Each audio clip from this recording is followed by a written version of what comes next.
nerds watching all over the internet. It is Thursday night, June 5th, and we're here for another exciting live edition of Wrestle Rewind. Yahoo! Welcome, folks, to another awesome Thursday night where we talk about all the cool things happening in the world of pro wrestling. I'm talking matches, segments, title changes, pay-per-view events, OMG moments, returning legends, returning favorites, stuff that you see on TV that you can't get away with in real life, and more. I am your host, Jose Casabona, and I'm also the host of the number one show on our channel, The Ravens Flock. And joining behind the camera is the host of the Black Files, my type partner for Wrestle Rewind, the man who puts in the hours behind all the videos on his channel every single week.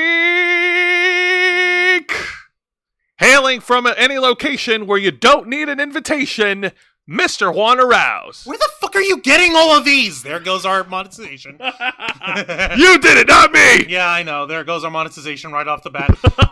Thank you for that fine introduction, Jose. Don't you ever forget the mister. And much like all over the shows, folks, we are simulcasting on YouTube and Kick. So be sure to hit the subscribe and the follow button. Click the notification bell for all our updates. Leave your questions and comments below. We'll answer as many as we can. And if you wish to go above and beyond to support the Ravens Flock, then you can become an inner flocker. And for $4.99 a month, you'll have access to all the perks that comes with our membership. Juan, tell them. Well, for all the inner flockers we've got in our chat, and I know we have plenty, go ahead and show off those lovely membership badges and custom emojis, letting everyone know that you're here to help rescue the Ravens Flock for the clutches late stage capitalism to become full-time streamers. Since 2013, we've been working hard, staying strong, making your voice our mission. The only thing standing in our way now is the fact that we have to work 9 to 5 jobs just to keep the lights on. However, there's a way that you can help rescue us from this dismal fate, and that's by doing what you guys do so well, which you've been doing all along, which is supporting the Ravens Flock by liking our content, commenting both during the stream and after the stream. That tells the algorithm that you want more people to see it. So, sharing our content on all your social media, sharing it to your friends, family, loved ones, and anyone you may know in your life who has an affinity for geek culture, nerd culture, pop culture, and everything in between, in order to help further indoctrinate them into our wonderful, evil cult of ridiculousness and shenanigans and tomfoolery. I'm also, kidding, we're not a cult. We don't have the 501c filing for that, so we can't be a cult. Also, make sure that you are still subscribed, because YouTube has a habit of sometimes unsubscribing people. Yeah, it's dumb like that. YouTube is very dumb like that. And yes, and like as I said, please make sure that you have yourself set to be subscribed to us, and set the notification bell for all alerts. That way, you don't miss a beat.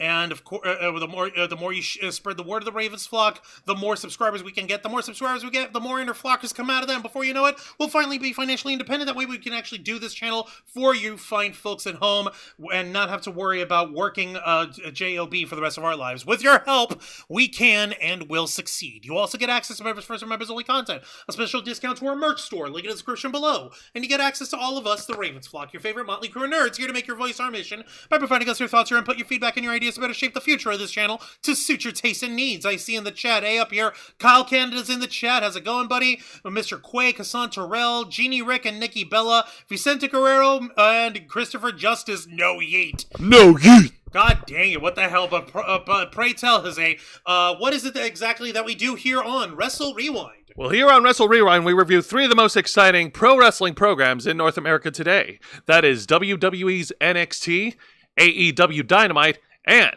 TNA Impact. Whoopsie, I almost put the wrong franchise on twice. No, you're fine. So we are right now kicking off the month of June, and man, I need to start paying attention to the calendar, because we're in for an incredible wrestling weekend that's coming up on the first weekend of June. And by the time I'm saying this, I just found out that tomorrow night, Friday, June 6th, TNA is hosting another pay-per-view event called Against All Odds. Already! 2 weeks ago, we talked about, a week ago, we talked about Under Siege, right? Yeah. It's cray-cray. No, we got the fucking, all the Steven Seagal jokes because he's a mediocre man. But that's not important. And this Saturday, WWE is hosting 2 pay-per-view events back-to-back. The first one is going to be the return of WWE Worlds Collide, where it's a collaboration between WWE superstars, NXT superstars, and wrestlers from Lucha Libre AAA, all competing together in a series of matches to showcase the best of Mexican Lucha Libre wrestling. Including Vikingson himself, El Hijo del Vikingo. He's in WWE now. He's just called Vikingo. Viking. No, El Hijo del Vikingo, Vikingson. And the next pay-per-view event is, of course, one of the marquee pay-per-views of WWE history, WWE's Money in the Bank. One of your marquee No, one of the. Okay, I was about to say, like, your marquee. Like, when the hell did you own Money in the Bank, and why didn't you tell me?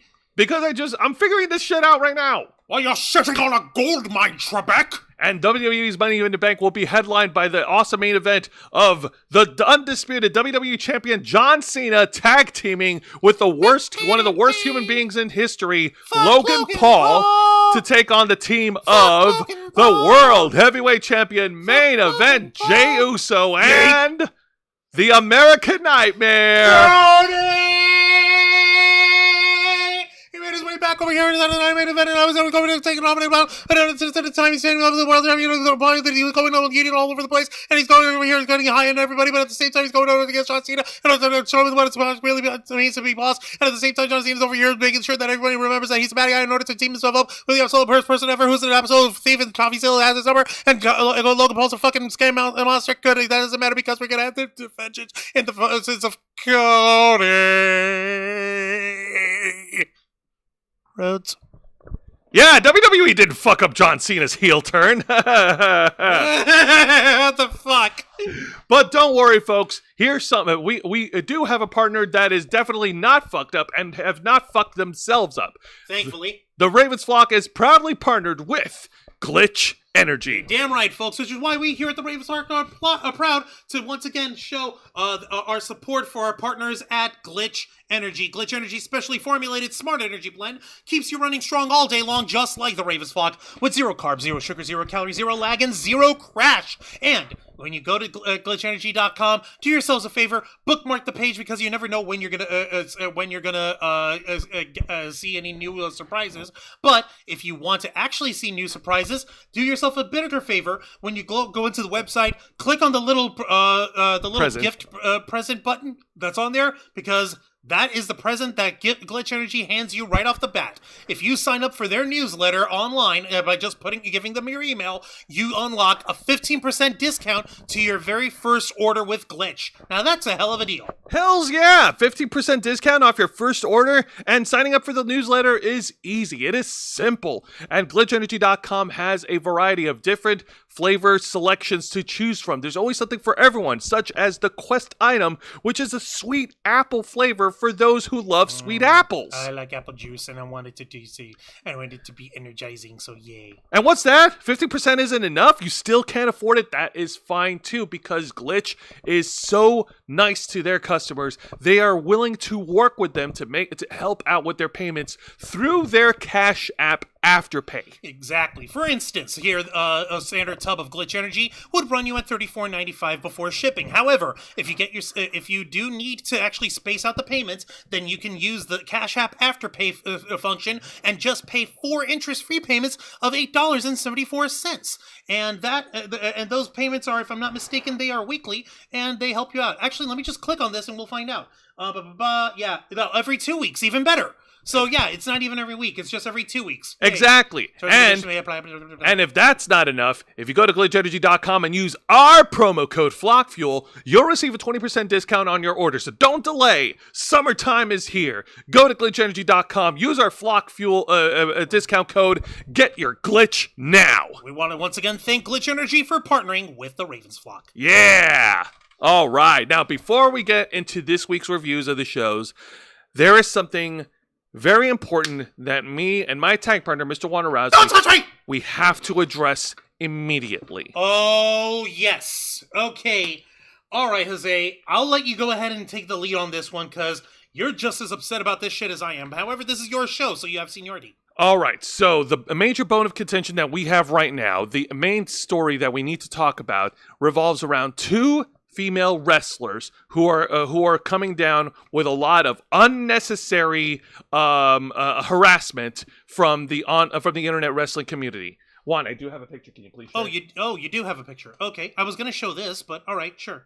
Yes. Yeah. Let me just do a thing real quick.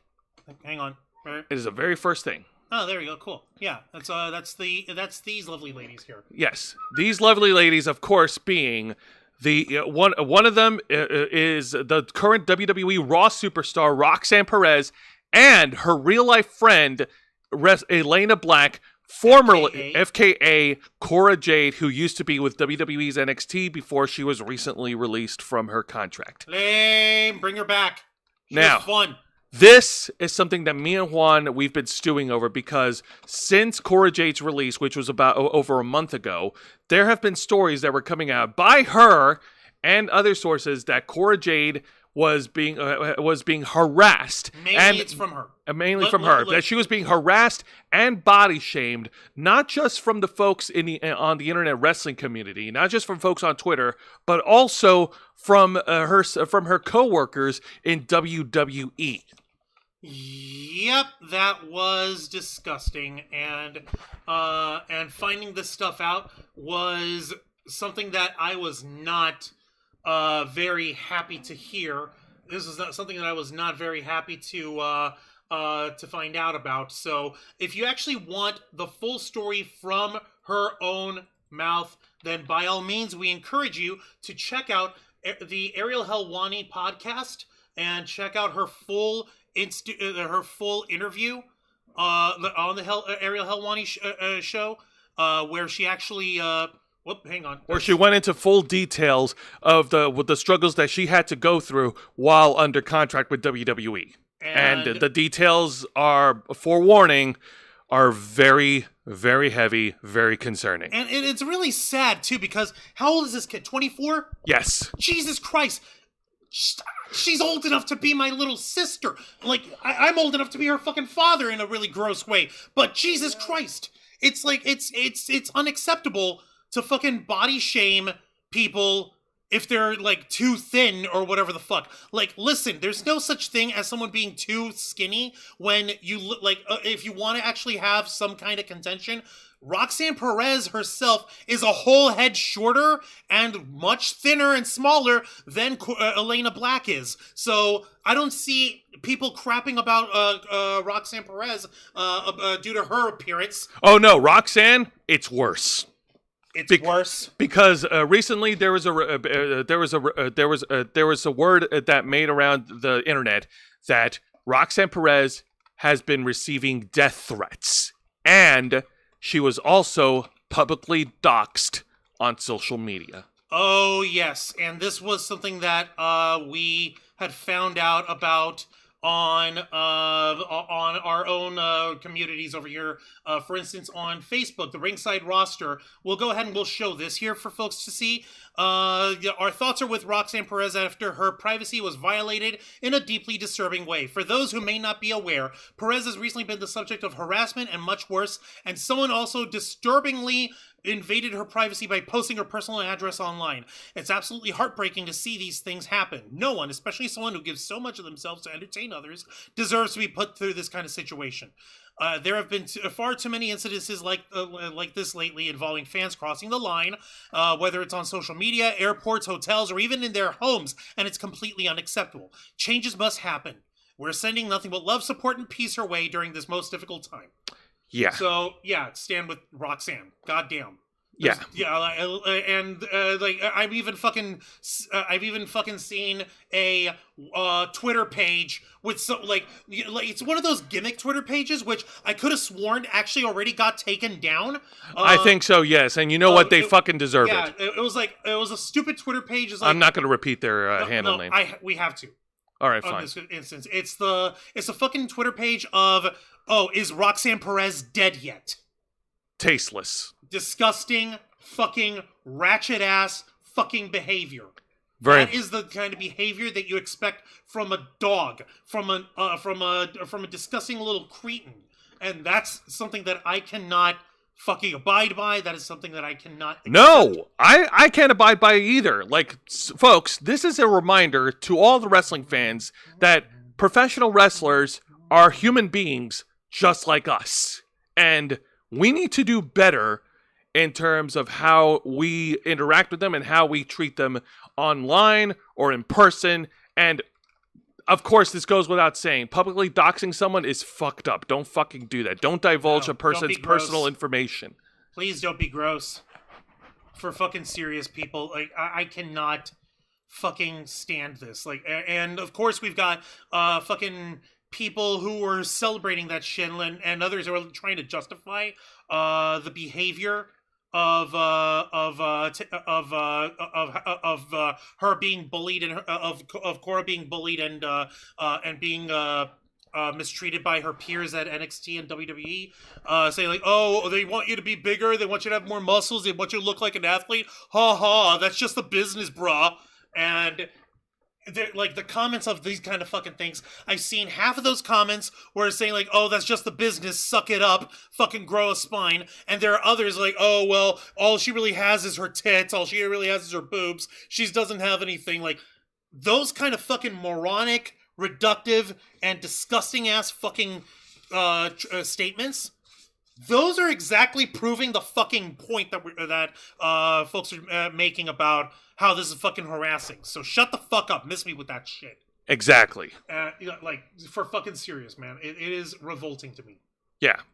Wrestling community internet wrestling fans do better. Yeah. Fucking really. Yeah. Internet wrestling fans do better. Do better challenge level difficulty impossible because they're fucking idiots. All right. So now that we got that out of the way, thank goodness, let's go ahead and get to our weekly review. Juan, ring that bell. Don't mind if I do. We're going to start things off with this week's edition of WWE NXT, and this is the go-home show before WWE Worlds Collide. Yeah. Yay! Hey, tacos, we're going crazy. Yeah, okay, whatever. Yeah, and we open things up with, apparently, it's what it's called, the NXT North American Championship Summit. We're first greeted straight from TNA. One of the wrestlers who's involved in this multi-man match is Laredo Kid. Ooh, I like Laredo Kid. He's cool. He is cool. The former TNA Digital Media Champion will have a chance to challenge for the NXT North American title. Let me take a look in the chat real quick before I continue on this.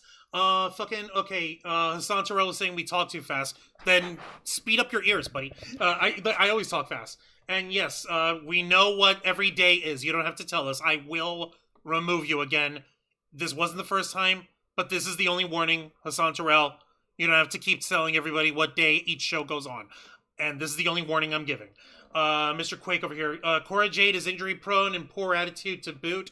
I don't really think she's got a poor attitude. She's had a pretty decent attitude in terms of her work ethic over here.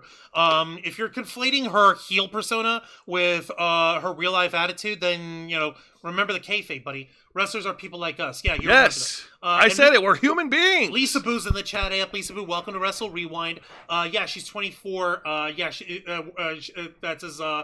She's as old as my niece. I remember you saying that here. And Mr. Quake was saying that's just jealousy. Ignore the people. Yeah. No, it's fucking. That was Kyle Canada who said that she's young as my niece. All right, sorry.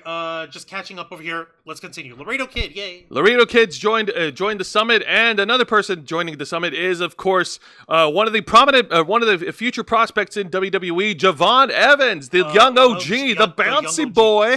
Yay! I like the bouncy boys. Everybody likes the bouncy boy. Hoovy 2.0. Yep, the juice. Yeah. You mean Laredo Kid is Hoovy 2.0? Because I'll get that, yeah. And then after Javon Evans made his way to the ring, out comes the NXT North American Champion, Ethan Page, which, by the way, I was shocked to hear that he won the North American title from Ricky Saints. Oh, there it is. It's in his hand. So, I got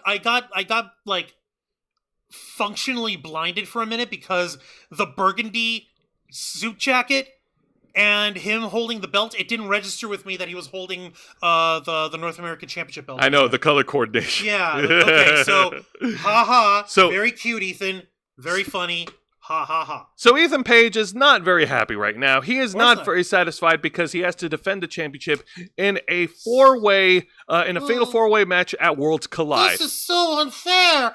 I don't even have to be pinned to lose the title. I do not like this. It's a heel thing. Shut the fuck up, buddy. It's a heel thing. And if you're a champion, suck it up, Buttercup. He said that this was an agreement that Ricky Saints agreed when he was champion, but Ethan Page beat him last week, so he doesn't have to agree to this match. I don't have to do this if I don't want to. I'm the one who's champion, not Ricky Saints. So fuck y'all. I don't have to do this if I don't want to. Ha ha ha. Yep, and then they were all interrupted by one of the prominent wrestlers over in WWE Evolve and part of the ID program, Super Sean Legacy. So now he's Super Sean? Well, that's his nickname over in Evolve, Super Sean Legacy.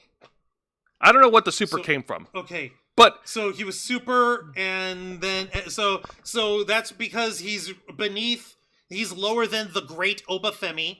So he's Super Sean Legacy, and then beneath Super Sean Legacy would be I guess Absolute Ricky Saints, or is it the other way around? The Ricky Saints is higher than the Absolute is higher than Super.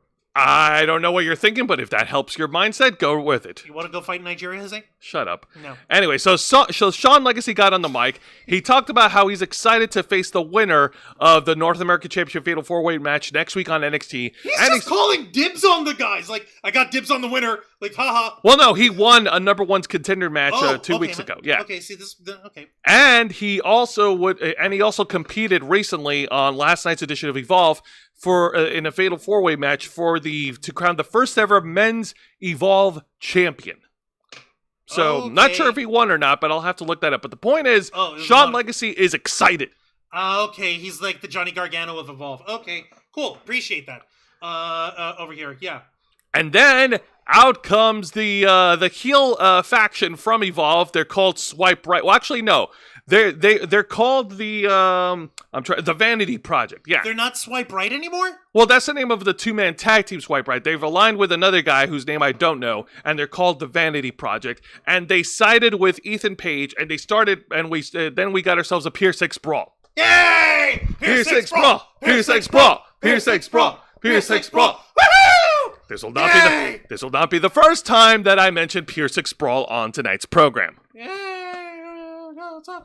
Crazy. And despite the newly formed alliance of these heels, the high-flying babyfaces were able to fight against the odds. And as we can see here, Javon Evans and Super Sean Legacy leaped through the ropes to knock out Swipe Right.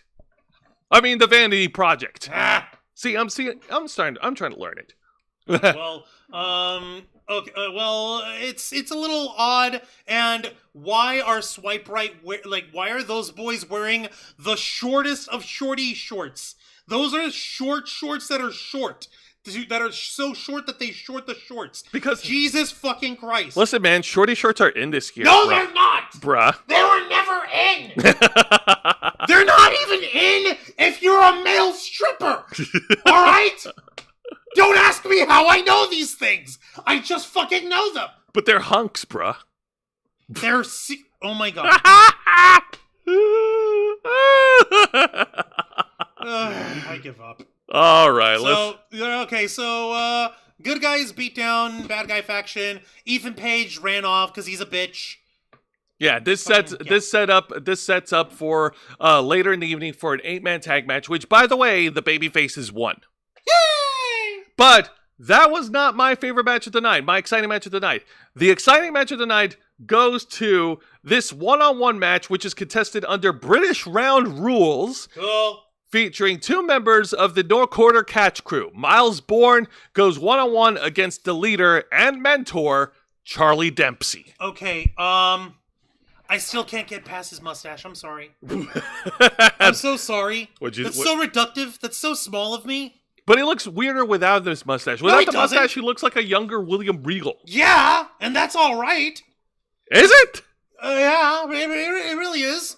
Like, okay, like, I know that you're not. Fuck it. We'll ask the audience. Fuck it. I can't believe we're doing this. Let's see, fucking get into this. I can't type apparently.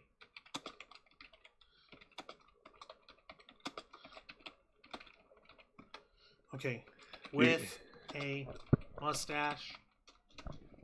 With mustache or no mustache? Yeah. Oh my god. Yeah. We'll just ask the audience. We'll just ask the folks watching us tonight on Wrestle Rewind.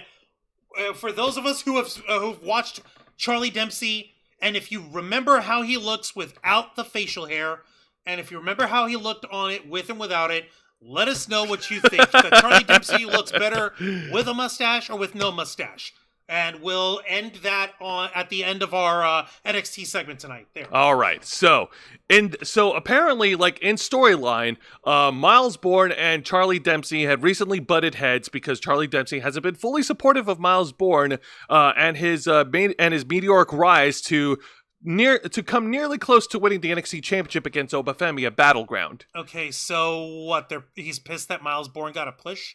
Yeah, he's disappointed that Miles Bourne got a push, and he's undermining Charlie Dempsey, who's the leader of the No Quarter Catch crew. Miles Bourne, of course, wants out of the group, so they challenge each other to a British rounds match. If Miles Bourne wins, then he's free from the NQCC. Okay.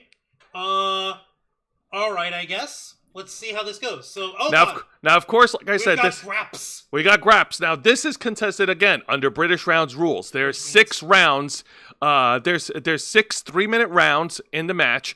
The only way to score points is by pinfall or submission, and it's 2 out of 3 falls. And if a knockout occurs from one of the opponents, then the other person is declared the winner. Okay, cool. And if there's an event of a double knockout, then the match ends in a draw. Of course. So we've got these guys. Oh, wait. He doesn't have a mustache here. Motherfucker, you lied to me. You're liar. Look at this shit. Over here. Look. Okay. So now we're doing this. No. We have to do this. Okay, so no. Look at this shit. He doesn't have a mustache here. He's got stubbly bits around his face. It's sort of stubbly, but no mustache. As opposed to when he had a mustache in his promo photo. So what the fuck? It's an older photo. What do you want me to say? I want you to say he looks better without a mustache! Because it's the truth! He looks all right either way. Why are we talking about this? Because it looks weird and I'm easily distracted. Why else? Okay, come on, let's go with the match. Oh, hang on a minute. Vicente Guerrero saying those short golfer shorts looked bad, but not the worst ever. Rio, aka Renegade of WCW at times, wore almost thong-style trunks before the WCW. Oh, poor Renegade. Oh my god. That's not the Ultimate Warrior, brother. Anyways. That's the Ultimate Swerve. Okay, let's get the rest of the match in. All right, so my god, what the fuck is he doing with his leg in his ass? Okay, so first of all, Juan, that lock is an octopus lock, and it is supposed to wrench, and he's using his leg to wrench the neck while also targeting the midsection. And that has been the ongoing story for this whole match. Charlie Dempsey continuing to target the ribs, to target the midsection of Miles Bourne. Miles Bourne, of course, was able to get the first pinfall and score the first round, but at the end of the second round, no points were scored. But Charlie Dempsey was able to get in a cheap shot in the midsection with the referee looking, and he didn't get DQ'd for it. He didn't get penalized for it. They just continued on. And then when we get to the third round, Charlie Dempsey was able to score a pinfall on Miles Bourne, so they're now tied 1-1. And then when we get to Juan, I have more pictures of the encounter. Yes. Sorry, no, I saw this thingy and I wanted to laugh. No, it's okay. And it's been nothing but like graps back and forth. Miles Bourne, of course, in the fourth round was able to hit a comeback, knocking down Charlie Dempsey with a series of clotheslines. Fourth round? I forgot. Okay, first round, Miles Bourne scored a win. Yeah. Second round, no points. No points because it was a double knockout. No, and nothing happened. Oh yeah, no, right. Timed out. Third round, Charlie Dempsey scored a win. Okay, that's 1-1. Sudden death. That's when we get to round 4. There's 6 rounds. Oh my! I thought you said it was a best of 3. 2 out of no. No, you have to score. You have to score best 2 out of 3. What the fuck? They're just making a 2 out of 3 falls match then. Just keep up with me. No, I'm not trying to keep up with you. These guys need to keep up with my stupid brain. Hey, don't blame me. I am the consumer. I consume, all right? I am easily distracted, and I want the grabs to be fun, but also stupid enough for me to understand, because I am a dum-dum. Okay, but... AKA the target demographic. You know, if there's anyone you want to point the blame at, haha, thank you, it's the British. And if we tell that to Angel, you know Angel's not going to shut up about it. No, true.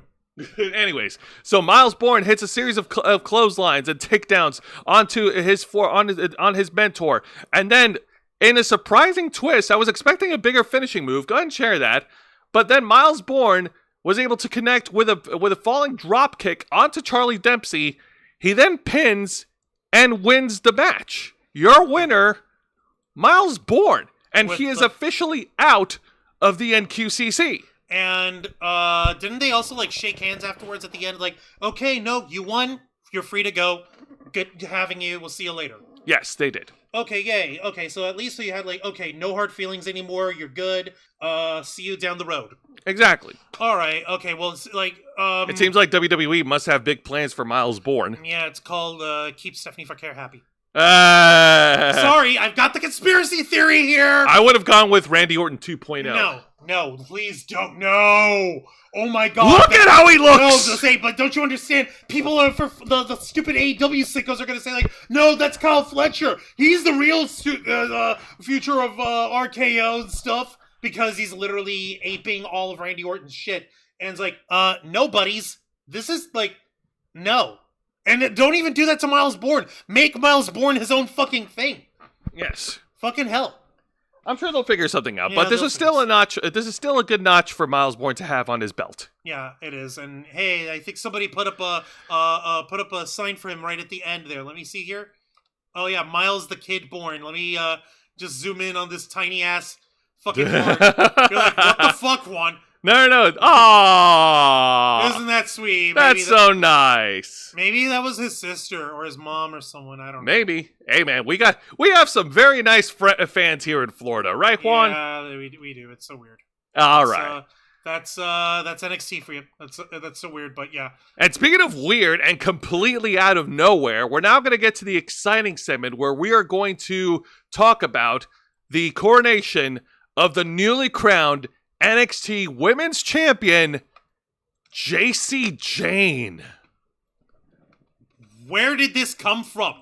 So in the last week's edition of NXT, in the main event, JC Jane, with the help of Fatal Influence, was able to defeat Stephanie Vaquer and capture the NXT Women's Championship. Stephanie Vaquer, of course, then afterwards, she solidified her main event, her main roster call-up, and she is now wrestling officially on Monday Night Raw. Yep, and that's how we've got Stephanie Vaquer over here, and that's probably why Miles Bourne is getting his push. Hi-yo! Like, prove me wrong! I've got the fucking conspiracy here. Prove me fucking wrong. Well, let's talk about this crazy shit right here, because... Please, because, yeah... before I share my thoughts, let me talk about the segment. So, JC Jane got on the mic, the fans were chanting for her, and then she pretty much shut them down, saying, like, no, you guys weren't there for me from the beginning, and y'all thought that I was the weakest link, y'all thought I was just a third wheel... Like, she pretty much just shut down the fans for now trying to cheer for her when they spent so much time dunking on her. I mean, she's a heel. Of course she's going to dunk on the fans.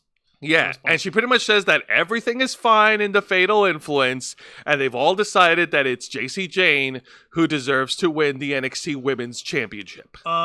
There's a thing about that. She kind of was the third wheel for the longest time. Like, look... Before she joined up with Fatal Influence, with Jasmine Nix and Fallon Henley, what was she doing on her own? She was one of the side people who was trying to mentor Thea Hale into being a bad girl, and she was also part of Chase U. For 5 seconds. Yeah, okay. And then before that, she had her split she had her Shawn Michaels Marty Jannetty angle with Gigi Dolan when the Toxic Attraction imploded. Yeah, and that's the weird thing because Gigi Dolan took the Jannetty, but nothing happened with JC Jane. Like she didn't get any more prominent in that fucking line. So what the hell? Before that is when she was part of Toxic Attraction with Mandy Rose and Gigi Dolan, and people were fucking cheering more for Mandy Rose and Gigi Dolan. Yeah, and this is the part where I have to come in and eat crow myself, because I honestly thought I was one of the people who doubted JC Jane because I thought that Mandy Rose has star power and Gigi Dolan has so much potential to and a lot more personality and skills to boot. But yeah, no, I never thought it would be JC Jane. Like, you don't have to eat crow, all right? You don't have to, and I'll tell you why. JC Jane wins this by default. Is Gigi Dolan there anymore? No, she was fired by WWE last month. Is Mandy Rose there anymore? No, she was long fired for being too porny. Yeah, exactly. So who's left? JC Jane. So she wins by default. Okay, and Fallon Henley. Now they're in Fatal Attraction. Fallon Henley, is she ready to be an NXT Women's Champion? I would argue and say yes. Well, you're not part of the management, so no. And Jasmine Nix, she's still too green to begin with, so she's also a no. Which means JC Jane, once again, wins this by default. Ouch. Yeah, ouch. Don't try me with that mess. But things are about to get messier, Juan, because now we have to introduce a line of women interrupting each other. First, we start off with this this weird fish out of the water, and a WWE newcomer. Her name is Lainey Reed. What's up, Juan? No, Jose, remind me. Did you actually time these? No! Why didn't you time them? It's funny. Oh my God. Okay, go on. So the first interrupt is Lainey Reed, and she says that, hey, she learned that, you have to stay in line and wait your turn to get your moment. But after what happened, JC Jane has proven that anything is possible in WWE. Ha! So she's throwing her hat in there. Meanwhile, the fans and myself are trying to figure out who the fuck is this woman?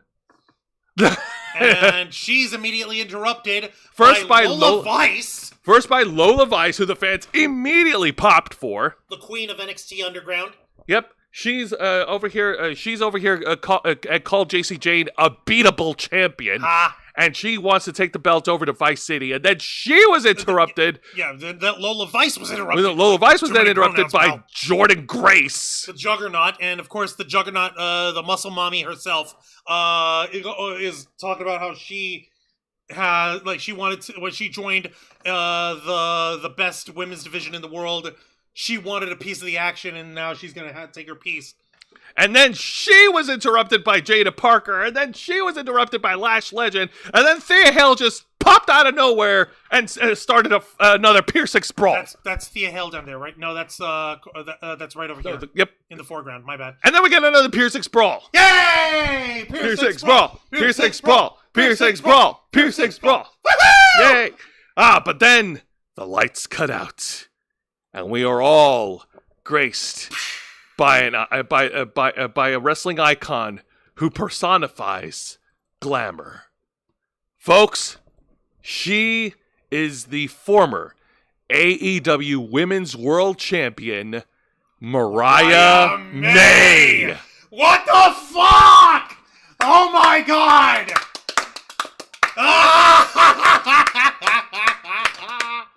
Oh, this burns so good. They were a tag team, weren't they? They were a tag team / friend / mentor student, Yeah, they were hella gay at the end there. What with the thing happening with the 3-way kiss between them and Mira Shirakawa? Yeah.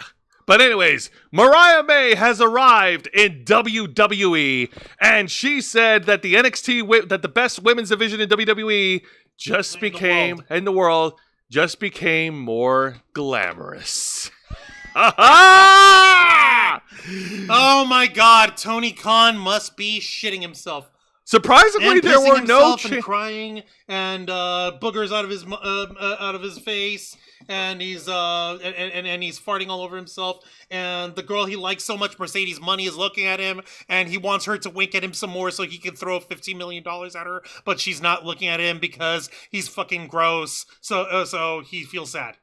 Well, apparently, according to Mariah May, and from what I've heard, the end goal for Mariah May has always been to join WWE. Apparently, from what I've read, she had a tryout with WWE years ago, but didn't make the cut. And then she made a name for herself over in the independents. She traveled to Japan. She wrestled for independents before landing herself in AEW and having one of the greatest feuds, one of the greatest championship runs, and one of the greatest matches in AEW wrestling history that was not the main event for this year's Revolution. Because why should it be? Mariah May finally found her way back to WWE. Hey! Juan. Yes. Yes. Yes, you're absolutely right, Mr. Quick. Tony fumbled. Tony fumbled. However, here's the rub. The fans were chanting Mariah May, but the NXT commentators and Mariah May herself did not drop her actual name, which means that WWE is going to be coming up with another name for her. I hope they don't I hope they let her keep Mariah May instead of giving her some ridiculous, stupid new name. Yeah, no, they're gonna probably give her a new name. Oh, please, no! Just make it like a small little tweak, Please? Nope. That being said, I can't wait to see what Mariah May brings over to NXT. You know what? Considering the work that we've seen her in AEW, Juancho, I'll bet you she's going to be another prospect that's going to fast track her way to Raw or SmackDown. What do you think? Oh, God. Like, at this point, I would say let her show what she can do in NXT for a little while. How long were Stephanie Vaquera and Julia there? Ooh, that's a good question. So, Julia showed up first. She was there in NXT for, I believe it has been a full year. So, she was there for a full year before going up to the main, coming up to the main roster of WWE. Yes. And Stephanie Vaquera was only there for a little less than that, because Stephanie Vaquera showed up after. Okay. So, right, that being said, yay! Mariah May's in WWE. Woohoo! Yay! This is awesome. Mariah Mars? Mariah Ray? I don't know, man. That's too close to Rachel Ray. Ew, what the fuck? Anyways. I haven't heard from Rachel Ray in fucking forever. So, let's go ahead and move along, and let's get to the match of the night. I hope Julia Hart will be on NXT. Hey, anything's possible. Vicente Guerrero, Mariah May in WWE is or should be a majorly good thing. Nice, she's getting what she wants. Yay, good for her. Nice that she's getting what she's always wanted, what she's always dreamed. Fun fact, she actually used to model for WWE Shop. Really? Yes! When the fuck was this? Years ago, before she signed with AEW. It was part of her side gigs along with wrestling in the independents. Okay, I guess that tracks. Yeah! All right, so the match of the night, of course, it's a 6-man tag team match where the team of Chase University, represented by Andre Chase, Cale Dixon, and Uriah Connors, takes on the team of Dark State. Wait a minute. Andre Chase rebuilt Chase U? Yes, with the help of the two new students, Cale Dixon and Uriah Connors. Yay! Bring the hell back into the fold just for a little bit. I need my Genki girl back in there. Sorry, Juancho, that Genki girl is all grown up. She's still a Genki girl, though. Fuck. But yes, against Dark State, the team yes. of Dion Lennox, Osiris, something Osiris, I forgot his full name, and Saquon Sugars. I know the name. By the way, it's a full circle moment there. Mariah was AEW Women's Champion and had great matches and promo battles with Tony Storm. Not sure Tony Khan shit on her career that much. No, he didn't, but he did fumble here by not highlighting Mariah's abilities a little more prominently. And we'll get to that shit later tonight in the AEW segment because, oh boy, have we got a doozy. So first of all, fun fact about Uriah Connors, the topless skinny dude on the right, Juancho. Apparently, he is one of two sons of wrestling legend Fit Finley. Okay, the Chase U guy, the shirtless one. That's right. Okay, and the Chase U guy who looks like Val Venus but with a career.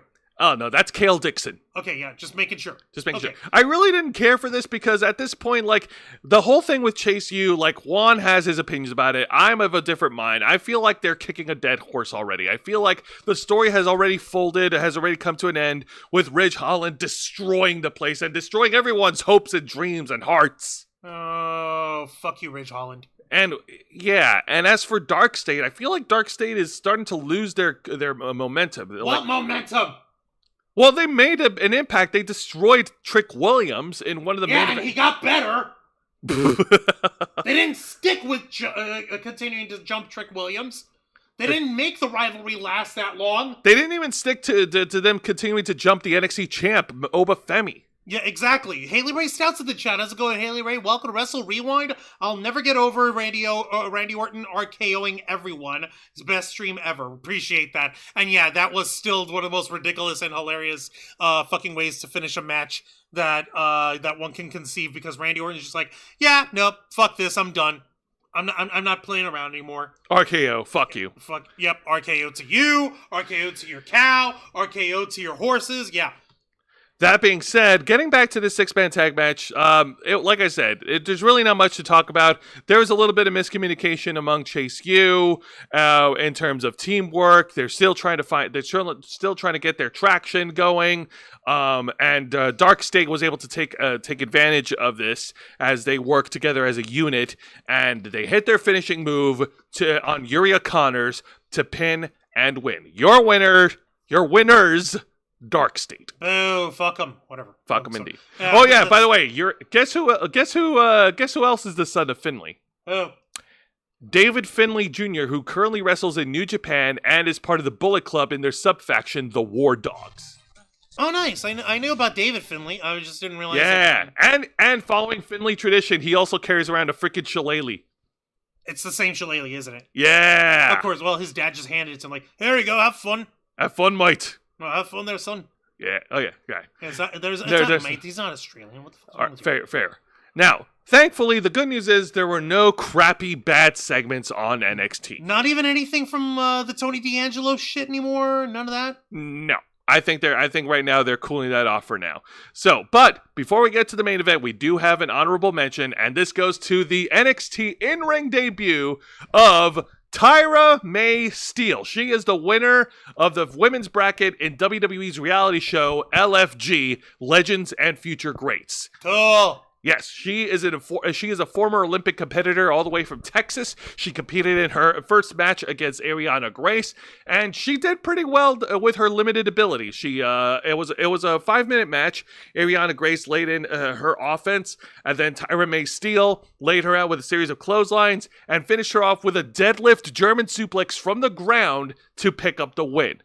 Okay, it was just a suplex. It wasn't a suplex pin? It was a deadlift German suplex pin, a bridge pin. Okay, so it was a bridge pin. Okay, just making sure that I had that right. Okay, that I see, that I understand. Congratulations, good on her. Ariana Grace. Oh my God. Like, you poor sweet thing. I know. She's such an innocent little silly booger. I know. I know. What the fuck, man? But seriously, I'm really glad that this winner, this future champion here, is making her debut, and like you said, might be limited in ability, but still won't be.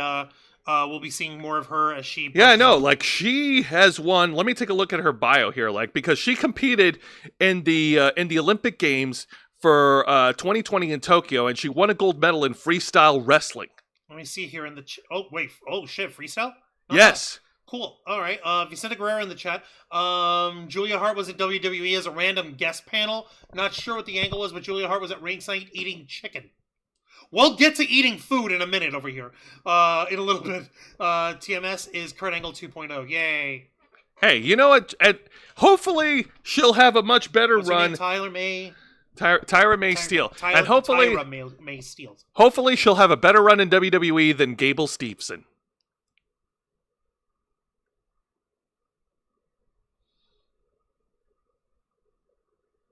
So anyway, on to the main event over here.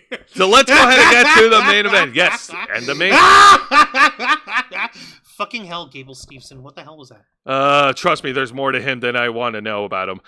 This is a one-on-one contest, and it is being contested for the TNA World Championship, as the defending champion Trick Williams puts the title on the line and defends against TNA's Mike Santana.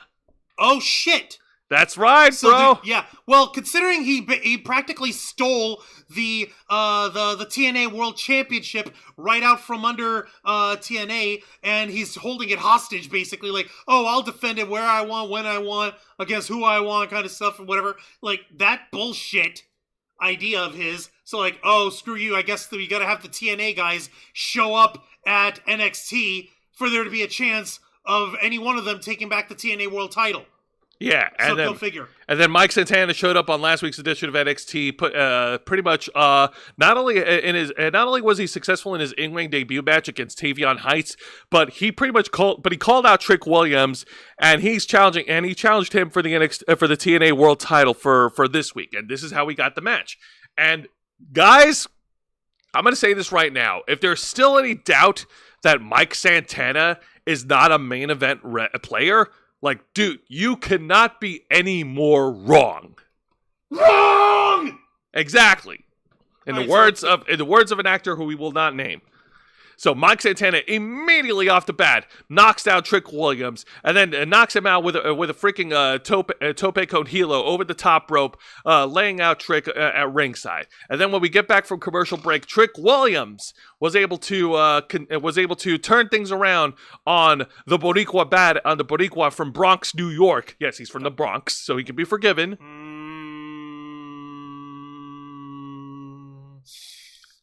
I'm going to give him a pass. He's not in AEW. Then he gets a pass tonight. So, no, Trick Williams lays in his assault. He tries to lay in a series of chops and strikes onto Mike Santana, but Mike Santana, like, freaking powers up, like, these moves ain't shit, son. Wait, was he no-selling the chops? He was no-selling chops. Like, he was getting pissed off, bro. Oh, God, that's so silly. I love it. It was great. It's such an absolutely amazing match. Like, and what's his face? And Mike Santana continued that momentum, hitting his signature move, the Rolling Buck 50 on Trick Williams, and he also hits that spinning corkscrew elbow to knock him down. And then Trick Williams, near the end of the match, rolls out of the ring at ringside, and then he gets in the face of former WWE wrestler, now TNA wrestler Elijah, who's in attendance. Trick Williams, in a fit of rage, grabs Elijah's guitar, smashes it on the steel steps. Elijah jumps over the ring ropes. They were about to fight, but then the referee kept them separated. And while Mike Santana was recovering and waiting, he gets ambushed by First Class. Oh, fuck you, Casey Navarro, fucking AJ Francis. Look, it's just Casey Navarro grabbing him. AJ Francis in the back there, standing like an asshole. No. Fucking just like soaking it in. Worse. AJ Francis grabbed Mike Santana and hit him and slammed him on the announce desk with the down payment, aka the choke slam, before rolling him back into the ring.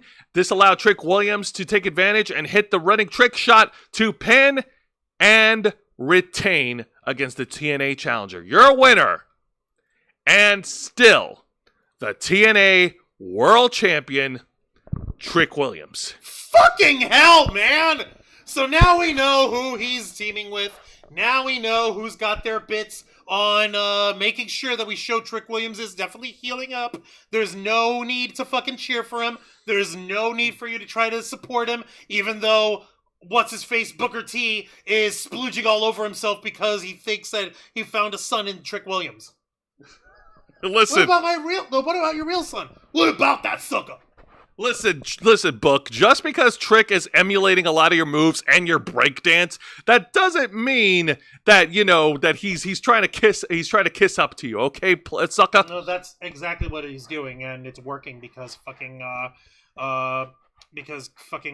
Booker T. He's an excellent wrestler.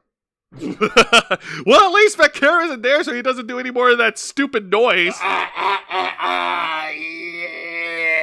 Yeah, I know. I know it's funny and it's cool for the cool kids, but it was so fucking cringe. I'm sorry. Am I the only one who saw that stuff? Like, okay, I get it. I'm a hornball too, but come the fuck on, buddy. Like, have standards. No, he doesn't need to have standards. He's an excellent wrestler. Yeah, that's true. All right, and as we end the NXT segment of tonight's show, we'll go ahead and end the poll, and we have the votes are in. The 60-40 split. Charlie Dempsey looks better with a mustache, according to the audience. That's what's wrong with you people these days. You don't know what you want. That's why you're dumb kids. Because you're all crazy and dumb. How dare you? You've been betrayed. and et cetera, et cetera. Okay, I'm not legitimately that invested in whether or not somebody has a mustache or not. I'm just making jest for the shows. You're fine. Don't worry about it. I have to say this shit. Otherwise people will think I'm an actual psychopath. Nah. I mean, I'm kind of not, but I'm also kind of am, but not really. Not in the bad way, though.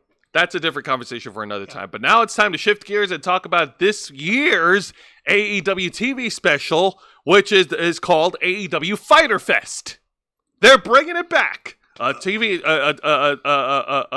special that has been a tradition since 2019. And yeah, there are many moments from Fyter Fest that I can remember, where Jon Moxley defended the AEW World title against Brian Cage during the pandemic, where Jon Moxley had a brutal the chair shot heard around the world, where Cody Rhodes got hit in the head with a chair shot by Shawn Spears, and fans were going crazy because concussions. Yep. And that was because the chair shot was really, really loud, and that spooked them. But they're totally okay with fucking blood and guts all over the fucking place and everything during the TV shows here. But that chair shot, that was just too far. Oh, and who could forget, Juan, the AEW Fyter Fest Shark Week, where they also promoted the Discovery Channel show. Wasn't Shark Boy there during that? Remind me. I think they had a shark mascot. It was so dumb, but it was so fun. Anyways, so this year's AEW Fyter Fest takes place over at the Mission Ballroom over in Denver, Colorado. Okay. Yeah, the Colorado State, the home state of a current AEW World Tag Team Champion Bobby Lashley, my boy. Yay. And they advertised this, I kid you not, as a 4-hour TV special. The first 2 hours is a Dynamite edition, and the next 2 hours after that is Collision edition. So, just so you guys understand, for the purposes of keeping consistent with our own programming here, because goddammit, if we're having this one-sided relationship with Tony Khan's stupidity, one of us is gonna keep consistency! We're only going to cover the Dynamite half of Fyter Fest, because that is what we do. Now, if there are any matches over here that stood out to Jose throughout watching Fyter Fest over here that were part of the Collision portion, he'll probably tell us, and we'll go into that if we get to it. But if otherwise, we're doing strictly the Dynamite half, because what the fuck, Starscream? What the fuck, Starscream, indeed. It John C. Billups? Who the hell is John C. Billups? I have no idea. Yeah, AJ Francis does have an impressive chokeslam. It's very, it's very forceful. It reminds me of the Big Show's chokeslam. Yeah. So it was pretty cool. So we kick things off with the Dynamite edition of AEW Fyter Fest with an in-ring interview with the aerial assassin, Will Ospreay.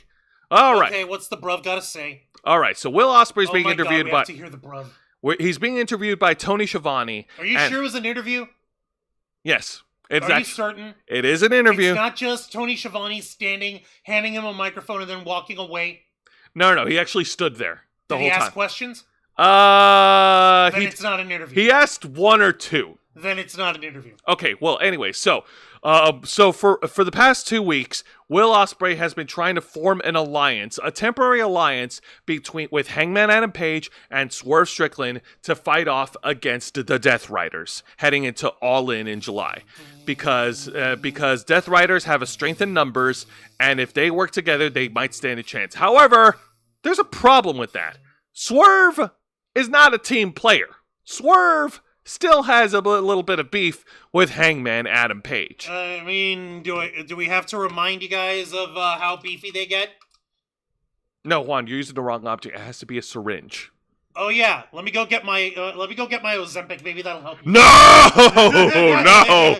Oh, the side effects are gonna suck, Jose. Have fun about going through 3 days of your body trying to turn itself inside out. No, that's what I went through when I got back on my Ozempic. No, thank you. Oh my god, that was so horrible. I'm okay now. Yeah, and then last week backstage, Swerve and Will Ospreay had an altercation in regards to the alliance that's not going so well. They had fight, and Will Ospreay, he got on a mic and he addressed it that it hasn't been easy, and it's because Swerve is his childhood friend for 15 years. What? Yeah, Swerve and Will Ospreay have been friends for 15 years. When the fuck did this get brought up? This is news? This was never mentioned, not once. I think this was briefly mentioned some point last year when Will Ospreay tried to challenge for the AEW World Title but failed. No! But anyways, so fucking what? So getting back to it, so Will Ospreay, he sounded disappointed that that Swerve wouldn't join, and he also was wrong because he thought that the biggest dangerous threat was the Death Riders, but no, the biggest dangerous threat is Swerve Strickland himself. I mean, guys, do we have to bring the cinder block? Do I have to bring the cinder block? No, I have a piece of drywall that I need to use later tonight. Do we need to break the spare piece of drywall and club over each other in the head so people can get the fucking point? No. I think they're good. They're good, man. Shark Boy was one of the funniest jobbers in WCW. He would bite guys on the ass. Sharks fans were called the School. Ha. But no. But then Will Ospreay got the fans going by saying that he loves AEW. He loves the company. And the only sucky thing about the company is that they have a crappy champion in Jon Moxley. You sure that's the only thing that sucks about it, bruv? Well, he also mentioned that, listen, they don't have to complain a few weeks ago how... Sorry, no, you first. He also mentioned during this interview that, listen, they don't have to be best friends, but they've got to work together to defeat the Death Riders once and for all. And then, during this interview got interrupted by, I kid you not, the tag team of Lio Rush and Action Andretti. I know, you're wondering who. I'm wondering who, too. So don't worry. No, I'm wondering where specifically on your head I can staple your hat on. Oh, God, no! What the fuck are Lio Rush and Action Andretti doing with anything? First of all, Action Andretti got a little town heat when he tried to tell him to shut up, and the fans kept talking over him. And then Lio Rush got on the mic, and apparently Lio Rush has some pent-up aggression towards Will Ospreay for reasons. So Will Ospreay challenged Lio Rush to a one-on-one match on the Collision edition of Fyter Fest. So later tonight on the second half of the show. Yes. Fucking, why not set it up so they have a match right away to give people a way to start up the show in a way that's okay, we talked about the stuff that's going on there, but we have beef right now, let's settle that beef now, start the match, kind of thing. That will get people, all vibrating and excited and shit. And then Action Andretti can pretend that he's a professional wrestler there, and he could stand at ringside too and be a part of the action. Remember when Action Andretti beat Chris Jericho? Me neither.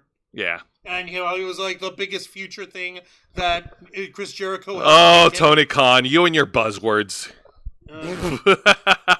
And Jared Choate over here fucking... It's okay, Jericho is still gone, Juancho. He hasn't returned yet. No, he needs to stay gone. All right. But it's okay, because, folks, it's time to rejoice. It's time to turn those frowns upside down, because now we're going to talk about the most exciting match of the Dynamite edition of Fyter Fest, and it is a women's tag match, playa. Featuring the team of the AEW Women's World Champion, Timeless Toni Storm, and her tag partner, Mina Shirakawa. Yep, the H-Cup gravure wrestler, superstar. Versus the team of Julia Hart and Sky Blue. Okay. With the champion of everything, Mercedes Moné, on commentary. Everything but the AEW Women's World Title. Ha! Oh, also, one small thing. Tiny little thing. Okay. Did Julia Hart and Sky Blue coordinate their headgear for these headshots? Because, okay, white brim hat and blue crystalline tiara for Sky Blue. I think so. Man. A little weird, but okay, I feel that. It's cool. I still like it. Yeah, it shows these women are royalty, or they're dark royalty. Yeah, that kind of thing. Yeah. Because remember, Sky Blue's a bad guy now. Also, Mercedes Moné didn't really contribute much on commentary. In fact, she didn't contribute anything at all. So like her wrestling matches. So instead of sitting and talking with the commentators, she was given a separate private section at ringside, and I kid you not, she was there eating dinner with a giant glass of red wine. Or what is it, sangria, whatever the fuck.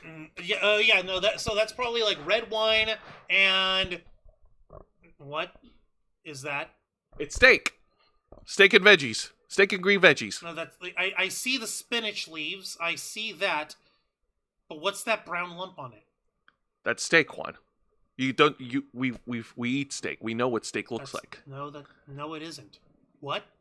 Hang on a minute. What? Let me take a closer look. Oh, I know why. What the fuck? Because the No! Because the steak is well done. No! Oh shit! Fuck you! No. Contact to Juan. Oh yeah. No. First, I have to grab something over here because I'm over here trying to work on the fucking thing, and I'm trying to fucking grab this, and it's not loading fast enough. Fuck you! No! This is not like. Oh my god!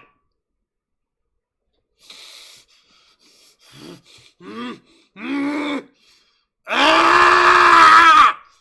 Fucking load! I'm too angry for this! Fucking load! Fucking load! Fucking load! Fucking load! There it is. You fucking fuck you! Fuck you! Fuck you! And fuck you! Oh my god! What have I done? You've done this. Okay, here's what you're gonna do. First off, you're gonna give me that shit. Secondly, you're gonna take my seat. Third, you're gonna take your ass cushion, because you're an ass!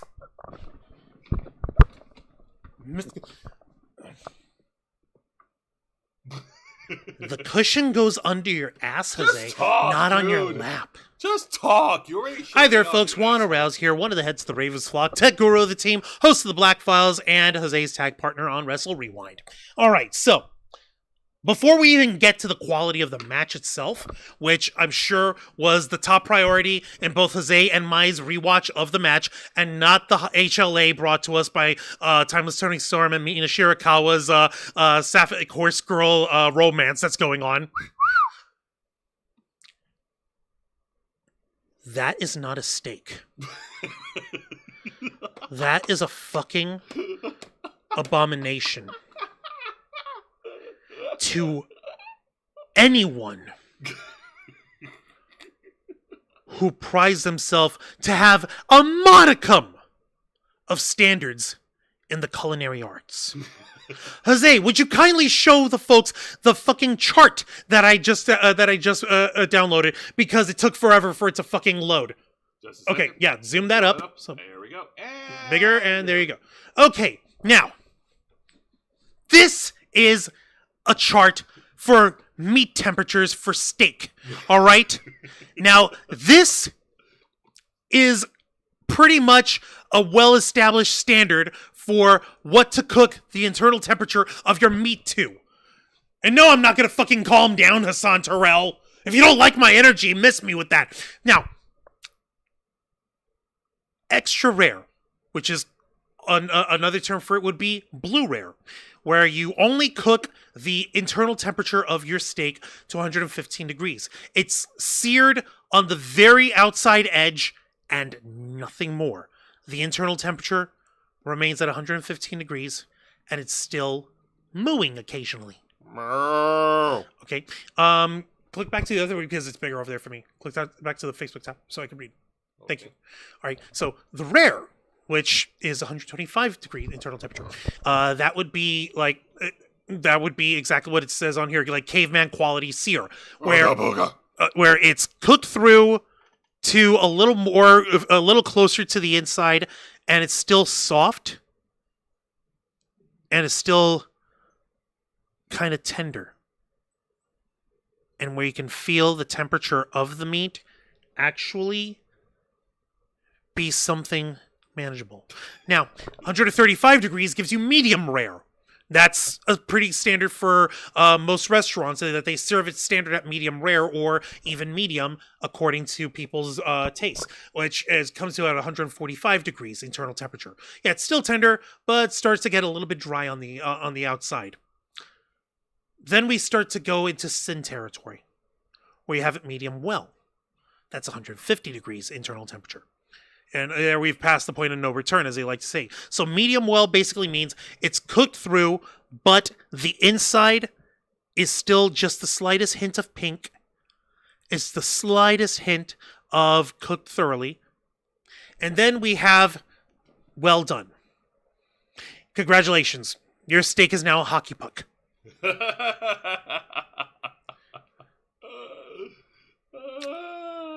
Now, please, cut back to the image of Mercedes' money and her steak. No, yeah, you keep talking. I got this. No. Cut back to it. Because you guys see the chart here. We now have an establishment of how you cook a steak. Oh. Yeah, by all means. No, Jose, actually do that, but hold down the Alt button while you do it. That'll do the cropping that I do. Hold down the... Oh, okay. Hold it down. Yep, go down to just the steak. Cut the other edge out. The right edge. No. Go to the right side of the image. Yeah. The right side, not the left. Alt, and then there.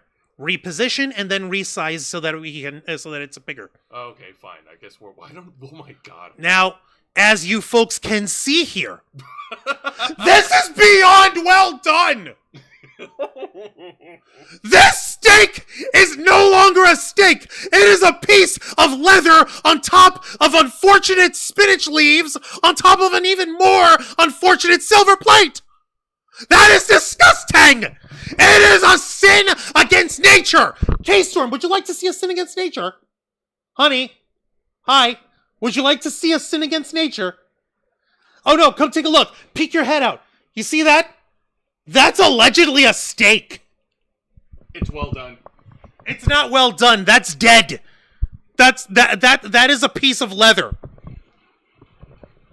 What am I even seeing? No, as in it's making no sense. Are we sure that meat was good before it was cooked? Oh my god, good point. Listen, folks, you have to understand something. I can totally understand people have different preferences. You can go ahead and... I got this, I'll fix this. Yeah, go ahead and hi there, Mr. Geek Me Out. Welcome to Wrestle Rewind. I, however, will not be taking a chill pill, but I will say, who do I think will win the Money in the Bank ladder matches? I don't know. I haven't been paying attention. That's on me. Okay, but more importantly, this. You want to make her an insufferable heel? Fine. You want to overpay her and inflate her ego because she happens to smile and wink at you, Tony Khan? Because she makes you feel all nice and tingly in your no-no spots, which is something you've never had before in your life? Because you're a fucking 40-year-old virgin loser? Fine. That's your prerogative. But you cannot fucking tell me that your overindulged, over-pampered, sorry excuse of a human being life's ass doesn't know what a good steak looks like! You're making me knock over a glitch stamp! Fuck, man! Shrink that image a little lower, please. Okay, yeah. Just a little more. There you go, thank you. So look at this fucking thing! It is disgusting! Listen, it's... This is beyond well done. It is dead. And yeah, K-Storm brings up a good point. Like, odds are that steak is probably a little older. Because, fun fact, kids, if you ask for a well-done steak at a restaurant, and this is a little industry insider thing that you may want to keep in your back pocket, and if you ask for that steak to be well done, chances are the steak they cook for you is not necessarily going to be one of the freshest in their inventory. Because if it's being cooked dead, then they don't give a damn if it's red on the inside or not. And they don't give a damn if it's even red on the outside or not when they get to cooking. Because you're cooking it dead. So it'll have been in the fridge maybe in 2 or 3 days ago. So it's going to be a little less flavorful, a little less bloody, a little less, shall we say, preferable for what you might actually want at a restaurant. So please, for the love of God, if you must order a well-done steak, make sure that A, you have some antibiotics nearby that it can help you out just in case. Because like I said, they might not give you the best quality steak to cook it with. And B, more importantly than that, learn how to eat steak! Mr. Geek Me Out, I'm just fucking around over here. It's okay. I'm fucking around about steak. It's all right. Trust me, Juan wouldn't be here if he can't handle, well done steak.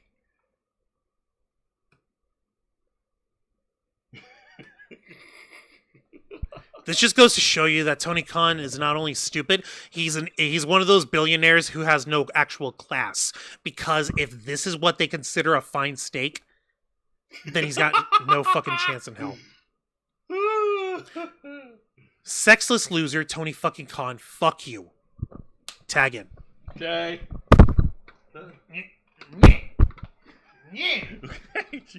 Ow! The fuck? Because I can. Thank you for fixing the glitch. Shut your whore mouth! All right. All right, let's actually get to it over here. Also, she was chewing that piece of steak really, really, really fast. I'm like, girl, are you in a hurry?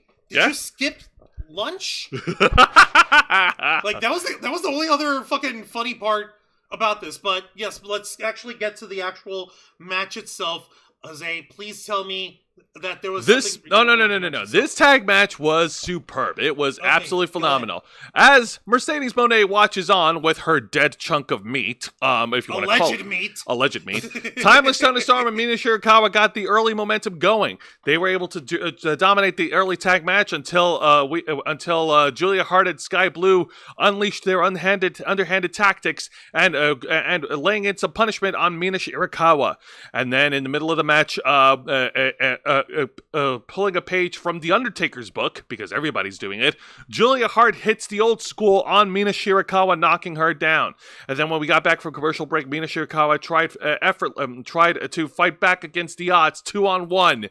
Mina Shirakawa was able to break away. She hits an incredible high-flying sling blade from the top turnbuckle to knock down Sky Blue. She gets a hot tag on Timeless Toni Storm. Timeless Toni Storm and Mina Shirakawa start working together, and they hit simultaneous running hip attacks on Sky Blue and Julia Hart. You'll love to see it. Of course. Yeah. And they hit simultaneous hip attacks, simultaneous German suplexes on the Gothic women. And then the whole match ends with Timeless Toni Storm hitting the Storm Zero on Sky Blue to pin and win. Your winners, Timeless Toni Storm, the AEW Women's World Champion, and Mina Shirakawa, as the two women celebrate with a kiss and some grub on the side. Enjoy that dead hockey puck. Oh yeah, no. What's her face? Toni Storm scared off Mercedes Money and took a chunk out of the piece of steak over here. You see, she even grabbed some of the spinach along with it. Probably to wash off the dead meat flavor. There, you see, Tony. You can count on Toni Storm to take a negative and turn it into a positive. Yeah. Bless you. No, okay. Bless you again. Okay. I'm down with this match, and Sky Blue and Julia Hart, they make an interesting tag team over here. Have they been teaming for long over here? No. They've been in alliance since late 2023, 2024. Off and on though. Yeah, off and on. It hasn't been an actual thing. So for them to get super serious and start trying to take on champions in a tag match for funsies. That'll help elevate their profile, if you have any sense. And of course, the HLA from Mina and Tony is always fun. Well, we're perverts. And Toni Storm loves leaning into the HLA and leaning into the horny talk because it's fucking fun. What's her face? Luther, her personal assistant, he was even cheering her on and clapping while Toni Storm was eating that dead ass piece of fucking alleged steak. Also, I'm going to say this right now. This is going to be a hot take. I will go so far as to argue, no disrespect to Kenny Omega, no disrespect to Will Ospreay or Swerve, who are holding it down as the top guys in AEW, but Toni Storm is doing a lot of heavy lifting for All Elite Wrestling. Oh, yes, she is. She is like almost single-handedly elevating their profile to a little bit more of a respectable pro wrestling promotion, and she's literally got one of the goofiest ass gimmicks you could think of. But then again, we can't really talk that much crap about WWE because one of the most famous and well-respected characters / professional wrestlers in like 20 or 30 some odd years of its existence was literally a zombie guy. Who was then, who started off as a mortician, and then he was a cult leader, and then he was buried alive, and then he became a biker, and then he was buried alive again. He was an American badass. Get it right. No, he was a biker. American badass. Biker. And then he fucking came back from the dead, and that was it. You're like, so we can't really fucking knock too much about Toni Storm over here. So, yeah, no, for real. I love seeing Toni in action. She's an excellent wrestler, and I mean that in sincere manners, not the way I say it with Booker T, because Booker doesn't know how to do anything else properly. What the fuck, man? Yeah. And now we get to the exciting segment of the night, and this is an in-ring promo segment with the Hurt Syndicate. Featuring MJF. Oh, wait, no, he is part of the Hurt Syndicate. Well, you know what? Fucking whatever. I'll still say featuring MJF because, like, fucking, why not? Yeah, no. The fans, of course, they came alive. They're chanting, "We hurt people." The fans love the Hurt Syndicate. And Bobby Lashley even got a bit of a home state treatment from the fans because they're in his home state of Colorado. And they also they were also chanting for MJF. Like, these guys are the heels that everyone likes right now. So, yay, another piece of info for the another bit of elevated cachet to raise the standing of All Elite Wrestling if you know how to use them right. But Tony Khan is a fucking idiot and a sexless loser, so he doesn't know how to use them. All right, Juan, you already said that once. You don't have to repeat it. Yes, I do! Every time! All right, so speaking of elevating stock, MJF got on the mic and he elevated his own stock, putting himself over as a megastar, and he also promoted his cameo role in Happy Gilmore 2. How is it a cameo? Oh wait, not a cameo, but he's it's not a cameo. He plays Adam Sandler's son. Adam Sandler. Okay, yeah, he plays Adam Sandler. Sorry. I didn't see the movie. It's not out yet, is it? No, it's not out yet, but it is coming out soon. And he says that, and he was out promoting Happy Gilmore 2, so he got that plug out of the way. And he was directing his attention towards a couple of babyfaces. He was directing his attention towards Speedball Mike Bailey, Kevin Knight, and a luchador wrestler. I forgot his. Oh yeah, Commander. Commander. Yeah, oh he was directing his attention towards them, and he pretty much finished his promo segment saying, "Hey man, it's nothing personal. It's just business." Ha. Let me look at the chat before we continue on this over here. Let me see. So you guys don't want watch basketball that much? No, we don't. Chauncey Phillips was a basketball player from Colorado. Yeah, sorry, we're not really into basketball. Yeah, we're not into basketball. We're sort of we're barely into baseball. Like, baseball is the closest one that you'll get from us other than pro wrestling.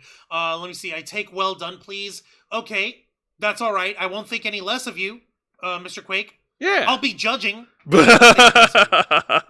me see. Same for me. I'd rather have well done steak. Hardly ever have medium rare, says Vicente Guerrero. As you hate red meat, John Moxley would be the first total opposite. Hey, wait, what the fuck? The steak has to be bloodier. Yeah, and everyone's saying how I always have steak.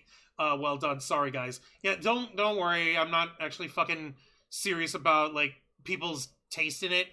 I was giving y'all I was giving grief about how grossly dead the steak looked. And fun fact, that's not actually blood in the steaks.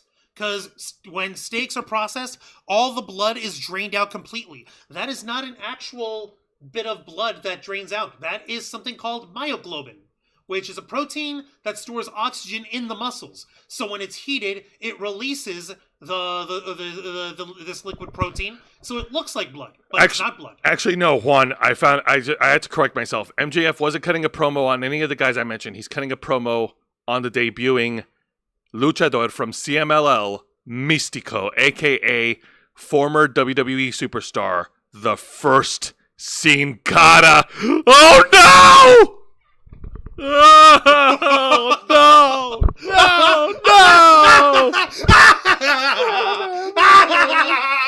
Not him! Not him! The botchiest botch to ever botch in the history of botchiness in all the world of professional botching. He helped single-handedly create Botchamania with all his fucking botches because he's a fucking botch master. He's not the bots master. No. He's a botch master. That's not him. That's the other Sinkata. That's accurate. Kill me. Hang on a minute. Let me fix this up real quick. There he is. Yeah, Sinkara, Místico, and Carístico. What the fuck is Carístico, hijo de puta? Also known as Místico, Carístico, Mistesis, Sinkara Azul, Astro Boy, Comanche 3, and Dr. Caronte Jr. What the fuck? So many bad names. So many names. Such a bad wrestler.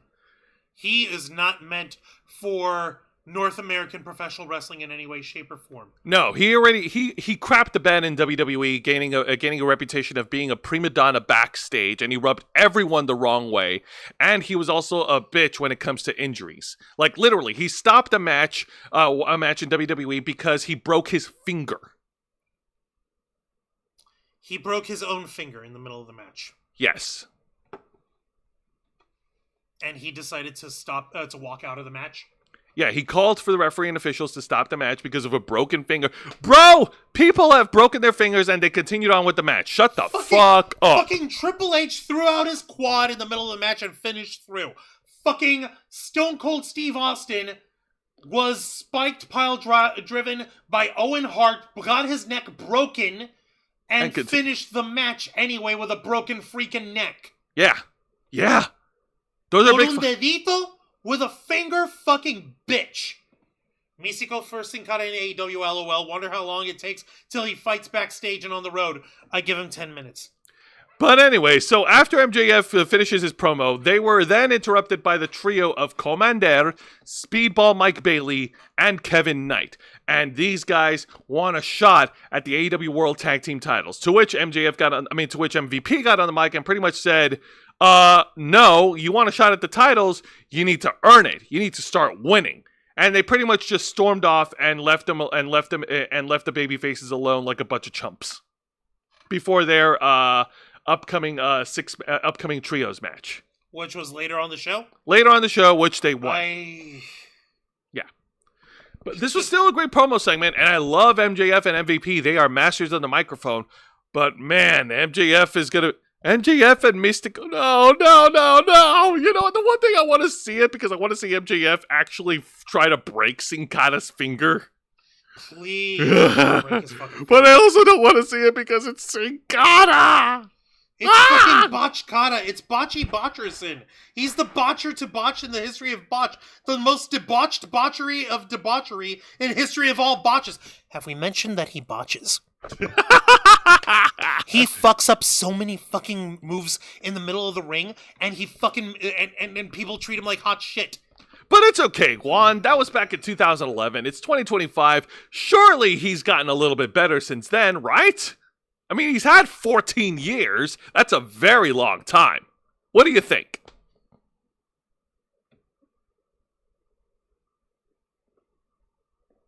Next segment. All right. Actually, this one I do need to talk about because this is an ongoing problem. This is not a bad match, nor there were no bad matches, and there were no bad segments, but this is something that has been bothering me. They advertised this as a 4-hour program for AEW Fyter Fest, and I took a look at the match card. I actually had to look it up on Wikipedia and see all the match lineups for Dynamite and the Collision versions of Fyter Fest. They only have 2 women's matches on the 4-hour program. One of them was the aforementioned tag match that we talked about, which was honestly the best match of the night, and the other went on a little later in Collision, the in-ring debut of the Spider. Her name is Thekla, and she won a squash match against Lady Frost. And that's it. Only 2 matches, or no, 1 match and a squash. You can't even call the squash a match. I don't even. This is fucking disappointing. You have 4 hours of TV programming, and the women in AEW are not getting the TV time that they're busting their ass for. Once again, book the women's division better, Tony Khan, you sexless pig. See? Great, now a little bit of you is rubbing off on me. Well, I did spank you. So, yeah, that makes sense. Sin Cara was fragile. Fucking Vicente Guerrero was over here saying, didn't Jericho and Sheamus both kick Sin Cara's ass backstage and on a tour bus? I believe so. I'll have to look that up. I know Sheamus did. But anyways, continue. Then Mr. Quake. Who's worse, Alberto Patron or Mystico Sin Cara? Alberto. Yeah, Alberto. Because, Mystico Sin Cara might be a botchy dipshit, but Alberto El Patron, Alberto Del Rio, is a fucking wife beater and a kidnapper, so no. So yeah, no, it's like there's being a crappy pro wrestler and there's being a crappy human being.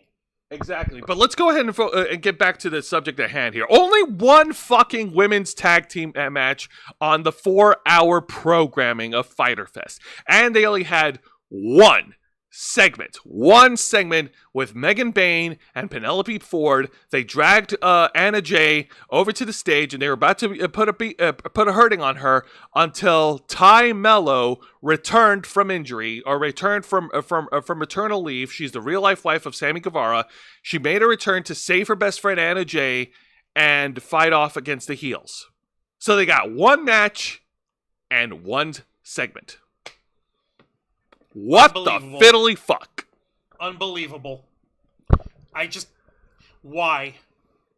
I don't understand his logic. Why only one women's match for each half of the fucking show? Oh no, I gave them 2 matches on the show tonight, so that means I did better. Yeah, no, you fucking didn't. No, you fucking didn't, you stupid broccoli-headed sexist loser. And I will continue the allegation of him being a sexless loser because we already know he's an idiot with how he operates his business. We already know he's a loser with how he behaves around his talent. So the logical explanation for the rest of his fucking behavior, it must include some level of sexlessness in him because he's such a fucking dweeb. So I'll fucking take that as my fucking feather in my cap until it's proven fucking otherwise. So yeah, no, although I'm not gonna hold my breath or wait anytime fucking soon. Let's see here in the chat. Shield as trios champions, that would have been fun. Vicente Guerrero, dream of a match shoot between Sin Cara and Alberto. Both guys like to start shit. Yeah, I'll just wait. I'll just cheer for the cop who hauls them both away. Sin Cara's a Team Rey Mysterio. Yeah, they were trying to make him the next Rey Mysterio. It didn't happen. Wait, who is the whiniest tag team in AEW history? The whiniest. Or like the whiniest or the winnest? What yeah. is your name, Mr. Geek Now? Yeah, like, are you talking about a tag team that complains a lot? Or are you talking about, like, the tag team that wins the most? I'm sorry, we just wanted to make sure we understood your question there, Mr. Geek Me Out. And Tony Khan is a dope cokehead. Is a cokeheaded dweeb. Yeah, you're right there, Mr. Quake. TMS greater than Gable. Tyra makes Steel better. Yeah, of course. Taya should have been on Fyter Fest again. She is a goddamn who should be booked that way. Yeah, no, she's a talent who should be booked like a champion. But that being said, AEW, do better with the women's division. You fucking assholes. Be fucking believable. All right, now, before we get to the main event of Fyter Fest, of the Dynamite Fyter Fest, we do have an honorable mention to go ahead and throw in there. And that is, of course, the aforementioned trios match that I brought up earlier. I had a chance to watch it. It was the team of the La Facción Ingobernable, Dralistico, the Beast Mortos, and their leader, Roosh, taking on the team of Commander, Kevin Knight, and Speedball Mike Bailey. And it was amazing. It was some great high flying, great lucha libre moves all around. So I loved it. I had a lot of fun watching this match. It's not exactly as great as the women's tag match because that's a whole different level, but I definitely had fun watching it, especially Speedball Mike Bailey. He continues to impress me in AEW. So Flippy Dippy. Flippy Dippy. Yes. If you don't like Flippy Dippies, then it's not for you. No. You can like Flippy Dippies. That is perfectly fine. People are free to like Flippy Dippies in pro wrestling. Also, Rush is kind of a dick in the ring, but I like it. The thing that you need to watch out for is don't overdo every single move all the time, always, forever. You want to build up so that when you hit Flippy Dippies, they fucking flip and dip harder each time. So that they mean more, so that the match progresses to an escalation and reaches a point where you're about to freaking climax, and then you hit them with the finish, bada bing, bada boom, you're done, learn from a professional kid. That's how you rock this joint. That is how you get a match built. You don't just start Flippy Dippies all over and keep everything at level 10 for forever. That would be like me tagging Hazayan at the beginning of the show and ranting for 2 hours straight over like the beginning of one show. Forever. Yeah, you don't want that. Yeah, if you it's want too much. Yeah, if you want to hear one rant for 2 hours, just tune into the Black Files. Exactly. I mean, I can't guarantee you that he's going to be ranting about steak. No, because like I'll actually rant about stuff that matters. I mean, well done steak is a crime against nature, but yes. And it's a sin against the culinary arts, and I am hearing the light speed breaking footsteps of Gordon Ramsay running towards whoever fucking made that steak and about to fucking take their head off with a sonic boom of a shout, a la Black Canary from the DC Comics. All right. You fucking twat! Oof! Kind of thing. Boom. All right, but now let's get to the main event of Stick to beef jerky. Good idea, Mr. Craig. Let's get to the main event of the Dynamite Fyter Fest, and it is a fatal four-way match for the AEW International Championship as the defending champion Kenny Omega defends the title against Brody King, Mascara Dorada, and Claudio Castagnoli of the Death Riders. One question. What's up? Why couldn't they have fit in there that this was the International Championship match? I get it. We're seeing everybody's flags. You have the Mexican flag, Swiss flag, Canadian flag, U.S. flag. Okay, I get that. But why not also say that this is for the AEW International Championship? I'm sorry, like the whoever designed this thumbnail didn't think that far ahead. Yeah, and Tony Khan's a fucking moron anyway, so I'm pretty sure like he wants all this shit in all these fucking thumbnails all the time because he's a fucking idiot. Yeah, pretty much. But that being said, an excellent main event match for to cap off the first 2-hour portion of Fyter Fest. It's a great blend of all the different wrestling styles. You've got Claudio Castagnoli, who brings in the power, who's a strong man and technical wrestler. You've got Brody King, who is the big hoss dude. You've got Mascara Dorada, who's bringing in all the good lucha things, all the flippy dippies, and of course you've got Kenny Omega, who pretty much is a workhorse and can deliver really great quality wrestling matches anywhere, anytime. Hey, so yeah, we have variety, people. Yes. What the fuck, Starscream? Variety is good. You want variety in your wrestling, and they brought it. Now, the main story, of course, in this Fatal 4-Way match is, of course, Claudio Castagnoli being the heel, working over the midsection of Kenny Omega. He's been targeting the midsection throughout the entire match, hitting a series of different body blows. Kenny Omega, of course, is trying to power through despite the pain. He does fight back eventually. He hits a couple of V-triggers on all the opponents, and then he hits the Snapdragon suplex on Claudio and Mascara Dorada. He tries to get one on Brody King, but he couldn't exactly connect his arms because Brody King is such a big guy. Ow. Yeah. Okay, the winningest tag team in AEW history. Well, I'm going to go ahead and say FTR. All right. I would like... Oh, actually, no. I rescind that.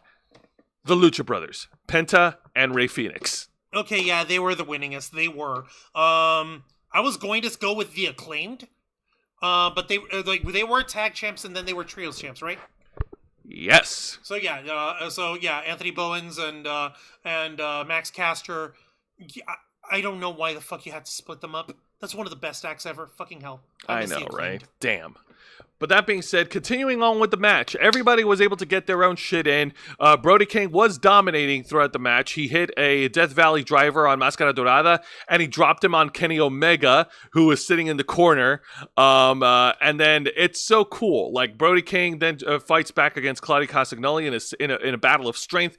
Claudio elevates Brody King and hits him with a European uppercut, which busted him open in the head, which is brutal. Cool. Yeah. They also had a cool spot in there too, where Kenny Omega, he hits the V trigger on Claudio, who was at the corner, and then Brody King goes in for a running cannonball. Which, yeah. Ow. You do not want this fucking giant guy. How much does Brody King weigh again, is he? He's like 290 pounds. Fuck that shit, man. Yeah. Now, in the final moments of the match, Máscara Dorada was going all over the place. He goes over the top rope and hits an incredible tope suicida on Brody King. And then he goes over to the other side and hits another one on Claudio Castagnoli. He then targets Kenny Omega, who's in the middle of the ring. He tries to go for a springboard Hurricane Rana. Kenny Omega was able to catch him in the air, and he was able to intercept and turn it into the one-winged angel to pin and retain. Your winner, and still the AEW International Champion, the best bout machine, the cleaner, Kenny Omega.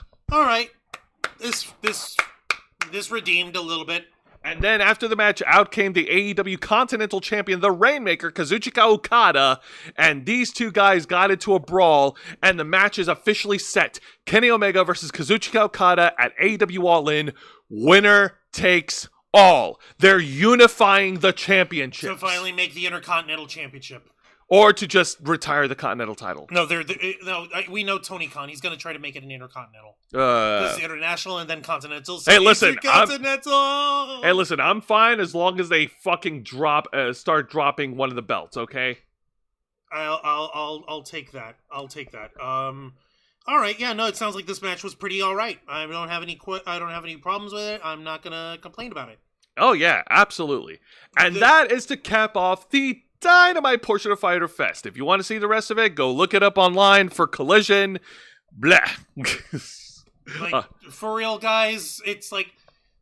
And next week they're doing another 4-hour TV special for AEW Summer Blockbuster. What? Why? You idiot! Have you guys learned nothing from wrestling history, where they expanded Raw to 3 hours and expanded WCW Nitro to 3 hours? 3 hours is already too long for the casual for a wrestling fan to tune in and filthy casuals. Even for casual and hardcore fans to watch on TV. 3 hours is too long. You think anybody's gonna stick around for 4 fucking hours? Well, like, we stick around when they're pay-per-views. I mean, am I wrong? Okay, but that's different. But watching 4 hours on a weekday. Like, yeah, I got work in the morning, man. Like, granted, I don't go to sleep until like 2 in the morning, but that's because I do shit. But that's different. All right. Come on, man. What the fuck? It's stupid. All right, so let's get over to this week's edition of TNA Impact, their go-home show before Against All Odds, and one of their last recording dates over in Brampton, Ontario, Canada.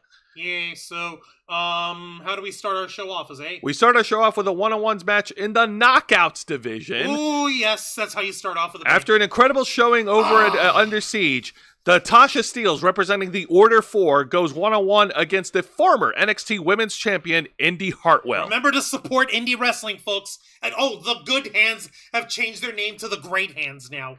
Ha! Let me take a look at the chat over here. I stick to medium steak. It's freaking raw, or his mentor too is for effing raw. Yeah, we done that. Hardy's, whiny FTR.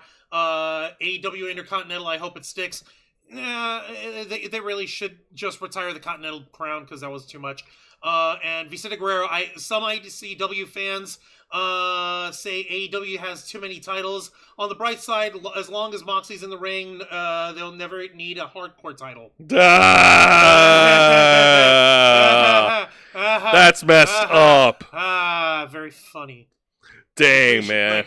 Like, You're not wrong, but thank you. All right, so Indy Hartwell, Tasha Steelz, let's go. All right, we first start off with, of course, Tasha Steelz. She gains the upper hand in this one-on-one encounter, and she is also no, I don't need to pee, Mr. Geek Meow.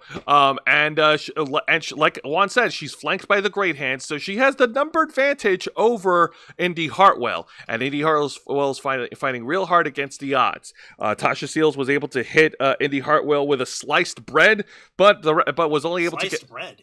Sliced bread, where Brian Kendrick's finishing move, that running, where he runs up the turnbuckle and he does that flipping neck breaker thing. You don't remember? No, I don't remember. That's not like the Soul Snatcher, right? No. Okay. Oh my God, you forgot about Brian Kendrick. You forgot about Spanky. You mean the Brian Kendrick? Oh, I'm glad you remember that. Yeah, I'm sorry. I forgot his. I'll have to show you a picture of sliced bread. Yeah. But anyways, so Tasha Steelz hits that, but unfortunately, Indy Hartwell kicks out after 2 and continues the momentum. So Tasha Steelz then hits Indy Hartwell, drags her head first onto the turnbuckle pad, and it looks like things were in her, or it looks like things were in her favor. She's about to win, and then there's some arguing at ringside between the Great Hands about what should happen. So Tasha Steelz got a little distracted in these two boys like arguing with each other in ringside. This allowed Indy Hartwell to get back on her feet and then hits Tasha Steelz with a big boot, and then she finally hits her full Nelson STO, like facebuster or whatever she calls it, to pin and win. Your winner, Indy Hartwell. Yay! And then after the match, out came a very pissed off Mustafa Ali, who shoves Tasha Steelz to the side. What? Because he's pissed off. He's pissed at Tasha Steelz for losing. And then one of the good hands got at Mustafa Ali's Great Hands got at Mustafa Ali's face and telling him that ain't cool, bro. I mean, yeah, of course that's not cool. You don't fucking put your hands on a lady, even if you have like an intergender match or whatever the fuck. Like that's one of the few times or whatever. But still, what the fuck, Mustafa? I thought you were like trying to be a politician and be for the people, and in Ali we trust. What the fuck is this about? He's losing. His facade is falling, Juan. The mask is melting away from this fucking guy. Yeah. Okay, I realize what Mr. Geek Meow was referring to. It's when you're wiggling your legs here. That's why he was saying it looked like you had to pee. Oh boy, no. That's just one of my habits. That's just a nervous stim. Relax. Thank you. All right.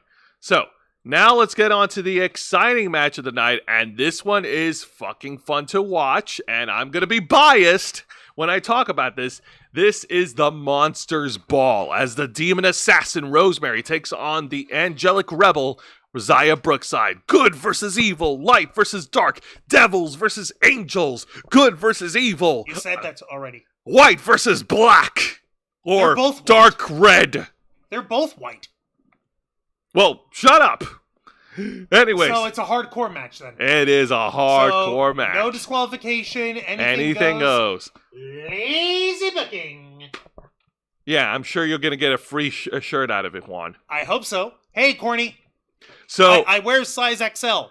So for the longest time, Rosemary has been taunting Zaya Brookside. She's been in her crosshairs for Zaya Brookside has been in. She's been trying to turn Zaya Brookside evil. She's trying to get her to embrace the darkness. At Under Siege in the kickoff show, Zaya Brookside lost to Rosemary by disqualification after she snapped and hit Rosemary with a freaking belt and started whipping her around like my mom used to whip me around when I was a little boy. Jose, let's not kid ourselves. Our mom didn't whip you around. She whipped me for you. She whipped me too. Yeah, she whipped me 2 times. Whipped me Stop and then whipped me for you. Someone has selective memory. No, it's not selective memory. It's actual memory, bitch.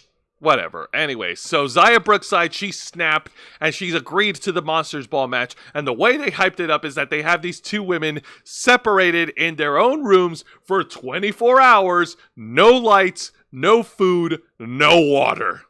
For Rosemary, it's a walk in the park. But Zaya Brookside, when she made her way down to the ring, she was all like, she was stunted. Like, even her entrance music like made her like a little nervous. Seriously?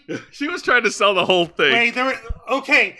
What the wait, what? To psych Zaya Brookside up Like they put her in they put her in solitary for 24 hours, and that's how they fucking try to make her crazy enough to be in a hardcore match. Yes. That's what they did. Yes. This shit was funny, bro. What the fuck? No! That shit don't make sense, bro! Please continue. And then Please. the fight begins. These two women started battling each other out. They has fight. Zaya Brookside brings the leather belt again and starts whipping away on Rosemary. And then the rest of the toys come into play. They bring out the garbage cans, the garbage lids. Zaya Brookside wailed Rosemary with a hockey stick because, yeah, they're in Canada. Yeah. And then she hit Rosemary so hard that she broke the hockey stick on Rosemary's back. Ouch. Ow. But then Rosemary was able to fight back. She was able to continue brutalizing Zaya Brookside, hitting her with choking her out against the ring ropes. And then she brings in a bunch of steel chairs in the middle of the ring, and she sets them up. On one side of the ring, like folding out, all four of them. And then she even props up a white door over on one of the corners of the ring, and Zaya Brookside was able to fight back. And there was a spot during this match, however, I want to point out, where Rosemary is like hanging on to the steel steps at ringside. Zaya Brookside hits the broken wings, which is a running Meteora. Nice. She connects with Rosemary, but she also may have hurt herself a little bit because, yeah, steel steps meet bone equals ouch. Ouch. So, getting back to the match, Zaya Brookside continues to fight until Rosemary hits a spear from out of fucking nowhere and drives her through the white door. You could say that Rosemary drove Zaya Brookside through the forbidden door. Cut it out. Yeah, I know. I crossed the line with that one. Cut it out. Okay. There you go. Oh my God. What the fuck, Jose? All that set up for a Forbidden Door joke. Fucking hell, dork. Oh, thank you. Jose and Juancho talking. Whipping reminds me of Roddy Piper versus jobber Chris Duffy on the Saturday show. Roddy took his belt and hit Duffy in the back for maybe a minute straight. Woo! Oh boy, ow, that is rude. So Rosemary, then again, that's the hot rod for you. Yeah, so Rosemary knocks Zaya Brookside. Zaya Brookside's laying back first onto the folded out chairs, and Rosemary's about to go to the top rope. She's about to pull off something crazy. Then Zaya Brookside gets back up just like Rosemary, channels her inner Undertaker, meets Rosemary at the top turnbuckle. These two women start battling. Then Rosemary tries to go for the green mist. Zaya Brookside grabs a garbage lid and blocks it. Yep. Before whacking Rosemary over the head with it. And then I believe she hits a superplex and drove four opened up steel chairs. Zaya Brookside then goes for the pin and wins. Your winner of the Monsters Ball, Zaya Brookside. Yay! She was balling. But at what cost, Remember, she was locked in a room for 24 hours straight, with no light, no food, no water. What has happened to our Zaya Brookside? Well, you know, did she regain her sanity, or did Rosemary ultimately succeed in the end and drove her mad? Well, to invoke one of the quotes from a famous American icon, and to twist it around to my own. No water, no light, or no food make Zaya Brookside something. Go crazy? Don't mind if I do!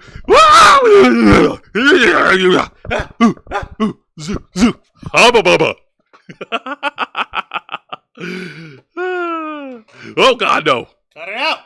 All right. Put the staples back. You don't want to use it, Juan. You don't. Maybe I do. Maybe you don't. Maybe you want to do something that's a little more pacifistic. I'm already pacifistic. Okay, good. It's called getting high. Yeah, I can't even do that. Not on screen, at least. And now we go to the exciting segment of the night, and this is a video package from a very disappointed former TNA World Champion, Joe Hendry. Say his name and he Nope, we don't even get that. No, sorry, no, I can't, because he's sad. He's very sad, Juan. Joe Hendry is very, very sad. But he was wearing a nice blue plaid blazer, so kudos to him for fashion. Anyways. But no, he's the prestigious one, local hero Joe Hendry. He's 252 pounds of pure motivation. I know. But no, why no? Why sad? Because he lost the TNA World title to Trick Williams at Battleground, and it is a big blow to him, and he feels like he let all his fans down because he was watching TNA back in the 2000s when he was in high school, and that inspired him to become a professional wrestler. And he spent so much time trying to bring prestige to the TNA World title, only for Trick Williams to snatch it up at Battleground. He was very sad. He says that he will come back and he will get his chance to win the championship back, but he's also supportive of his friend Elijah because Elijah has first dibs on a TNA World title against Trick Williams at tomorrow night's pay-per-view. Well, whether or not Elijah manages to take back the TNA World Championship from Trick Willie, whether or not he manages to do that, one thing is clear. I feel bad for our prestigious one, but I'm not ever going to give up on him, all right? And neither am I. So say his name and he appears. We believe in Joe Hendry. However, speaking of people appearing without permission, out comes Frankie Kazarian in this package, and he's got no time for sympathy, so he takes a few jabs at Joe Hendry, and Joe Hendry has had enough. Joe Hendry has challenged Frankie Kazarian to a one-on-one match at Against All Odds tomorrow night. What? Wait, did he, interrupt the video package? He did. How? Like, what? He just walked in, and he was just like, wow, Joe Hendry, wow. Nobody cares, blah, blah, blah, that kind of shit. Okay. All right. So it was like a backstage promo segment thing. Yeah. Okay, say that. Okay, I understand better. Because I felt like that Frankie Kazarian paused the video and he cut it to himself either on stage or whatever and running down Joe Hendry that way. But no, it was actually with Joe Hendry in the video. Yeah, pretty much. Okay, thank you for clearing that up. You're fine. It's the sentence structure is a thing that matters. All right, now let's get to the match of the night. And this one is a tag match, playa, with the Knockouts division. Yes, holla holla. And this features a team of, let's see, we got the newly debuted team of Harley Hudson and Myla Grace, who are apparently new prospects of TNA, and they face off against one half of the TNA Knockouts Tag Team Champions, Heather, and their newest member called M by Elegance. Heather and M by Elegance, with the personal concierge. Heather and M by Elegance. Yes, that's right, Juan. The Elegance group is starting to grow in numbers and in power.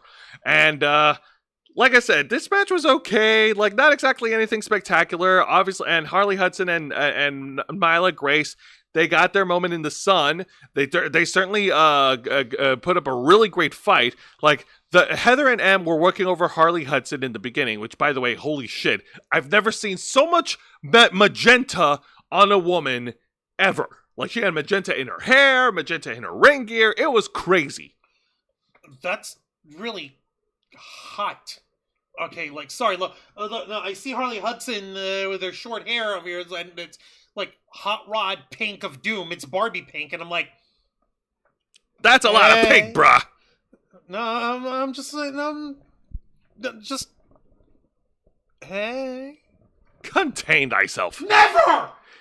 So, she got the hot tag onto Myla Grace. Myla Grace was able to fight back, and she was able to hit all her moves, but unfortunately, the numbers game was too much. Heather and M by Elegance were able to pin and win. Your winner, the Elegance team. Heather and M by Elegance. Or Team Elegance. Or Team Elegance. Yeah. Just call it that. Jesus, man. Don't overcomplicate things. Okay, So, like I said, the tag match wasn't bad. Just didn't do it for me. Maggie Lee was her name. Maggie Lee, thank you. Yeah. Well, maybe it's a good thing they shortened it to M by Elegance. Could you imagine trying to call her Maggie by Elegance? Yeah, no, they would have to go like Margaret. by elegance. And even that's too many syllables to put in there. Not really. Well, they decided to keep it as simple. Well, yeah, no, but then again, Margaret would be more regal and more elegant, quote unquote, than Maggie. All right, Mage, now. or whatever, I don't know. Now, just like WWE NXT, there were no really awful segments, thank goodness. Now, before we get to the main event, we do have an honorable mention, and this is a video package from the number one contender to the TNA World Title, Elijah. All right, so what is everyone's favorite drifter / wanderer / guitarist / part-time Bible study teacher have to say for this? Okay, first of all, kids, don't worry. He's not one of those psycho Bible teachers. He's all right. Bible study. Yeah, no, he's a really good one. He's a very nice one. Yes, number one. Number two, he did a little bit of a song before he started addressing Trick Williams. And yeah, no, he pretty much called it out. He cut a standard babyface promo addressing his one-on-one match with him for the TNA World Title at Against All Odds. And he's looking forward to taking back the TNA World Title and bring it back home. Cool. So, pretty standard, pretty straightforward. Elijah's just fucking cool, man. I don't know why WWE got rid of him, man. It's not his fault. No, it's really not. It's Ezekiel's fault. Yeah, seriously. You need to speak with Zeke. All right? Zeke is the one that you need to look for. Exactly. Where is Zeke?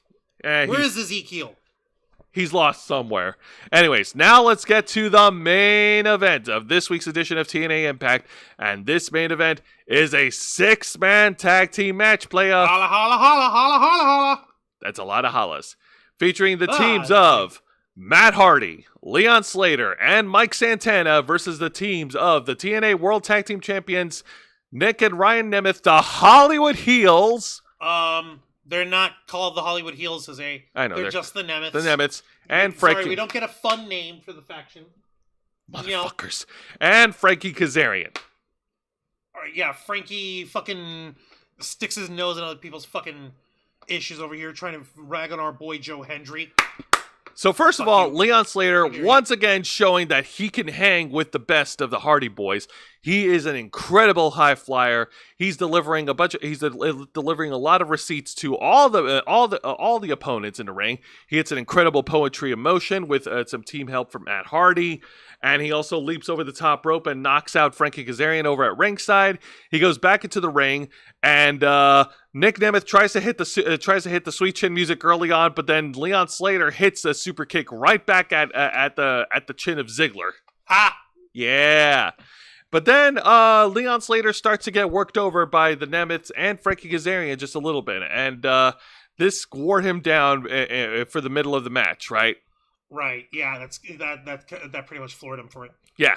Then Leon Slater eventually got the hot tags over to Matt Hardy. Matt Hardy starts laying in punishment on the Nemeths and on Frankie Kazarian.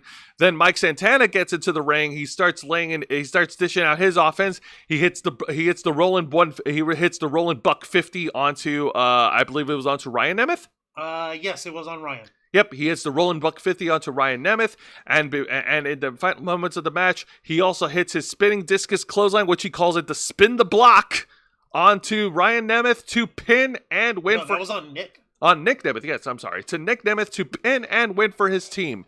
Your winners, Mike Santana, Matt Hardy, and Leon Slater. Yay! All right, so Mike Santana really shined in this match over here, and of course, we get our nice bit of flippy dips for Leon Slater and Matt Hardy, which is always fine, no problems there. Frankie was definitely showing off before Against All Odds, and Ryan. Like, okay, he's got the fucking heel work down. Fuck you. Yeah. Like, say what you want about him. I know you hate the guy, but he's an idiot. But you can't deny he does know how to put in the work. He's still an idiot. Of course he is. Juan, ring the bell. Don't mind if I do. All right, so final thoughts on the go-home show of TNA Impact. Overall, great program. I like the opening match. I like how they're creating a conflict and dissension in the Order 4 with Mustafa Ali going bonkers. I enjoyed the Monsters Ball. I could use a little more table breaking, but I'll settle with the door breaking, which is fine by me. And the less jokes I make about that, the better. Yeah, I have more things I can throw at you, and I still have a stapler. Okay? No, worse. I have 2. You think I won't do it? I'll do it. Please don't. I don't give a damn. Please don't waste those. Aw. Now put it back.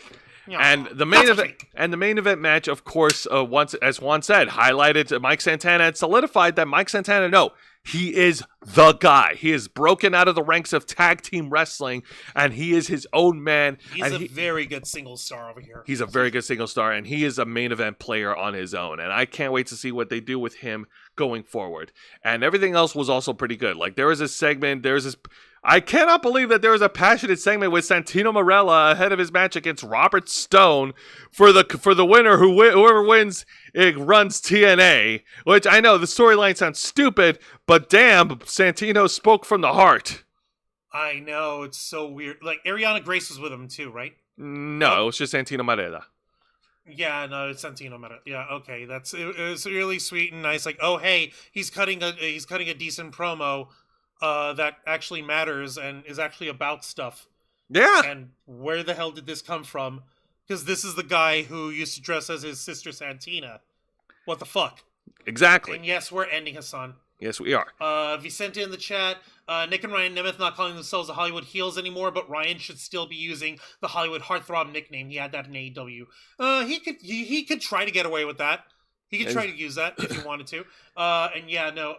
All of a sudden, Juan gets possessed by the spirit of New Jack. No! No! Listen, okay. New Jack just came out and stabbed a guy in his final match. He just shanked a guy in his back. Yeah. He didn't even try to wrestle. Yeah. He's like, nope, just stab, stab, stab. And please don't shank me. Yeah, I'm not here to shank. I'm just going to staple you a little. Now. Yeah, 2 staple guns, all this stuff. Yeah. And yes, you're right, Mr. Quake. Elijah is a humble Christian guy. All right. Unlike Jackson Riker. Now, Jackson Riker's okay. Now, this year's edition of AEW Fyter Fest over in Denver, Colorado, first of all, no one's going to sit through 4 fucking hours of wrestling on a weeknight. Thank you very much. You're a sicko. Unless you're a sicko. Yeah, no, that's not going to happen. As far as the Dynamite edition, not all right. As far as the Dynamite edition of Fyter Fest, pretty solid. I love the opening promo. I love the main event, Fatal 4-Way. Everyone was great. And Timeless Tony Storm continues to be the main lady whose legs must be really sore and carrying AEW on her back. All right, and you were right. You're right. Jackson Riker was a pretty shitty wrestler, rather a shitty person. Yes. A shitty person. Yeah. Yeah. Sorry about that. No, it's okay. I mixed Jackson Riker up with someone else. Yeah, but with 4 hours of wrestling, you'd think that they would do a little bit more with the women's division. Please do. No, I'm not going to say please. Do fucking better, AEW. You have a lot of women in your roster. Khan. Yeah, do better, Tony Khan. You have a lot of women in your roster. Give them a chance to wrestle on TV. No. Now. I don't want to. The girls are too icky. The girls are too icky. Shut up. You. No, that's literally how this fucking moron thinks. Like, Jose, come on, man. Let's not lie to ourselves. Yeah.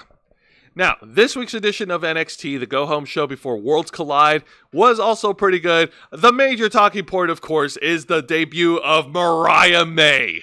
Yep. Oh my God. Yes, they're probably going to change her name to, like, Mariah Glamour. I don't fucking know. As long as it doesn't sound stupid. Yeah, just let her keep her name, man. Mariah May. It's not the end of the fucking world. Exactly. Now, that being said, everything else was pretty solid. They had a really good match with Charlie Dempsey and Miles Bourne. That was a really awesome match. Good main event match between Mike Santana and Trick Williams. Once again, showing Mike Santana that he is the guy. He can hang, and he deserves to have an AEW World Championship fucking shot. TNA. I meant to say TNA. Why did I think AEW? Because I was still in AEW mind because of the fucking steak. That steak is an abomination. Yeah, it's a crime. Even if you take your steaks well done, you wouldn't want to take that steak. Pretty much. Okay, sorry, but no, No, it's okay. It's okay. Yeah, no, Mike Santana is definitely top guy material. he should be. They should continue giving him these sort of opportunities. He's doing well with it, and I believe that he's got what it takes to roll with main event guys in the level of NXT, AEW, and TNA. So that, all that aside, where was Obafemi? That's a good question. He wasn't even on programming this this week. Yeah, exactly. That's weird. The ruler, the conqueror, the bringer of war, the mountain you cannot climb, the NXT champion himself, the great Obafemi, and he doesn't even show? Is this a thing? Like, we can only have one main champion per week? I think he's just taking a week off, which is not uncommon. Okay, man. Yeah, no, true. You're right about that. I'm just like, but I just now fucking realized. Wait, where was he? All right. Well, with that, we have reached the end of our programming. We appreciate all of you for tuning in tonight. You guys have been fantastic. Just want to give you guys a reminder that Los Amigos Play will be returning this Saturday at 5 p.m. Eastern. We will continue the playthrough of Metal Gear Solid 4 Guns of the Patriots. I'm in danger. And also our main show, The Ravens Flock, will be back this Saturday night at 7:30 p.m. Eastern. We'll have the latest news and topics that's circulating right now this week in the world of nerd and geek culture. We'll have plenty to talk about, and we hope to see you guys then. Until then, Mr. Wanna Rouse, plug us away. Don't mind if I do. Ladies and gentlemen, boys and girls, and everybody in between, thank you very much for watching this week's live stream edition of Wrestle Rewind, hosted by Jose Casabona,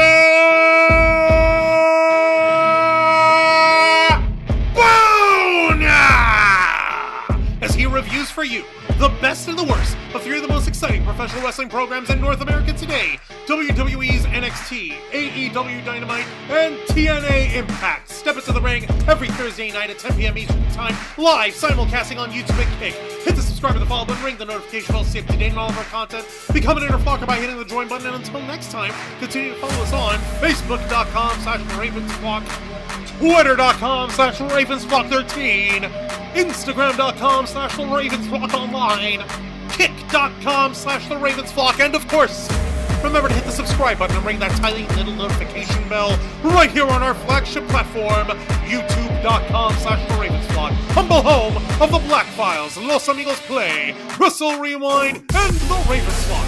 All right, folks, thank you very much for tuning in to another edition of Wrestle Rewind. For Mr. Wanna Rouse, I'm Jose Casabona, and wrestling fans, let's do better.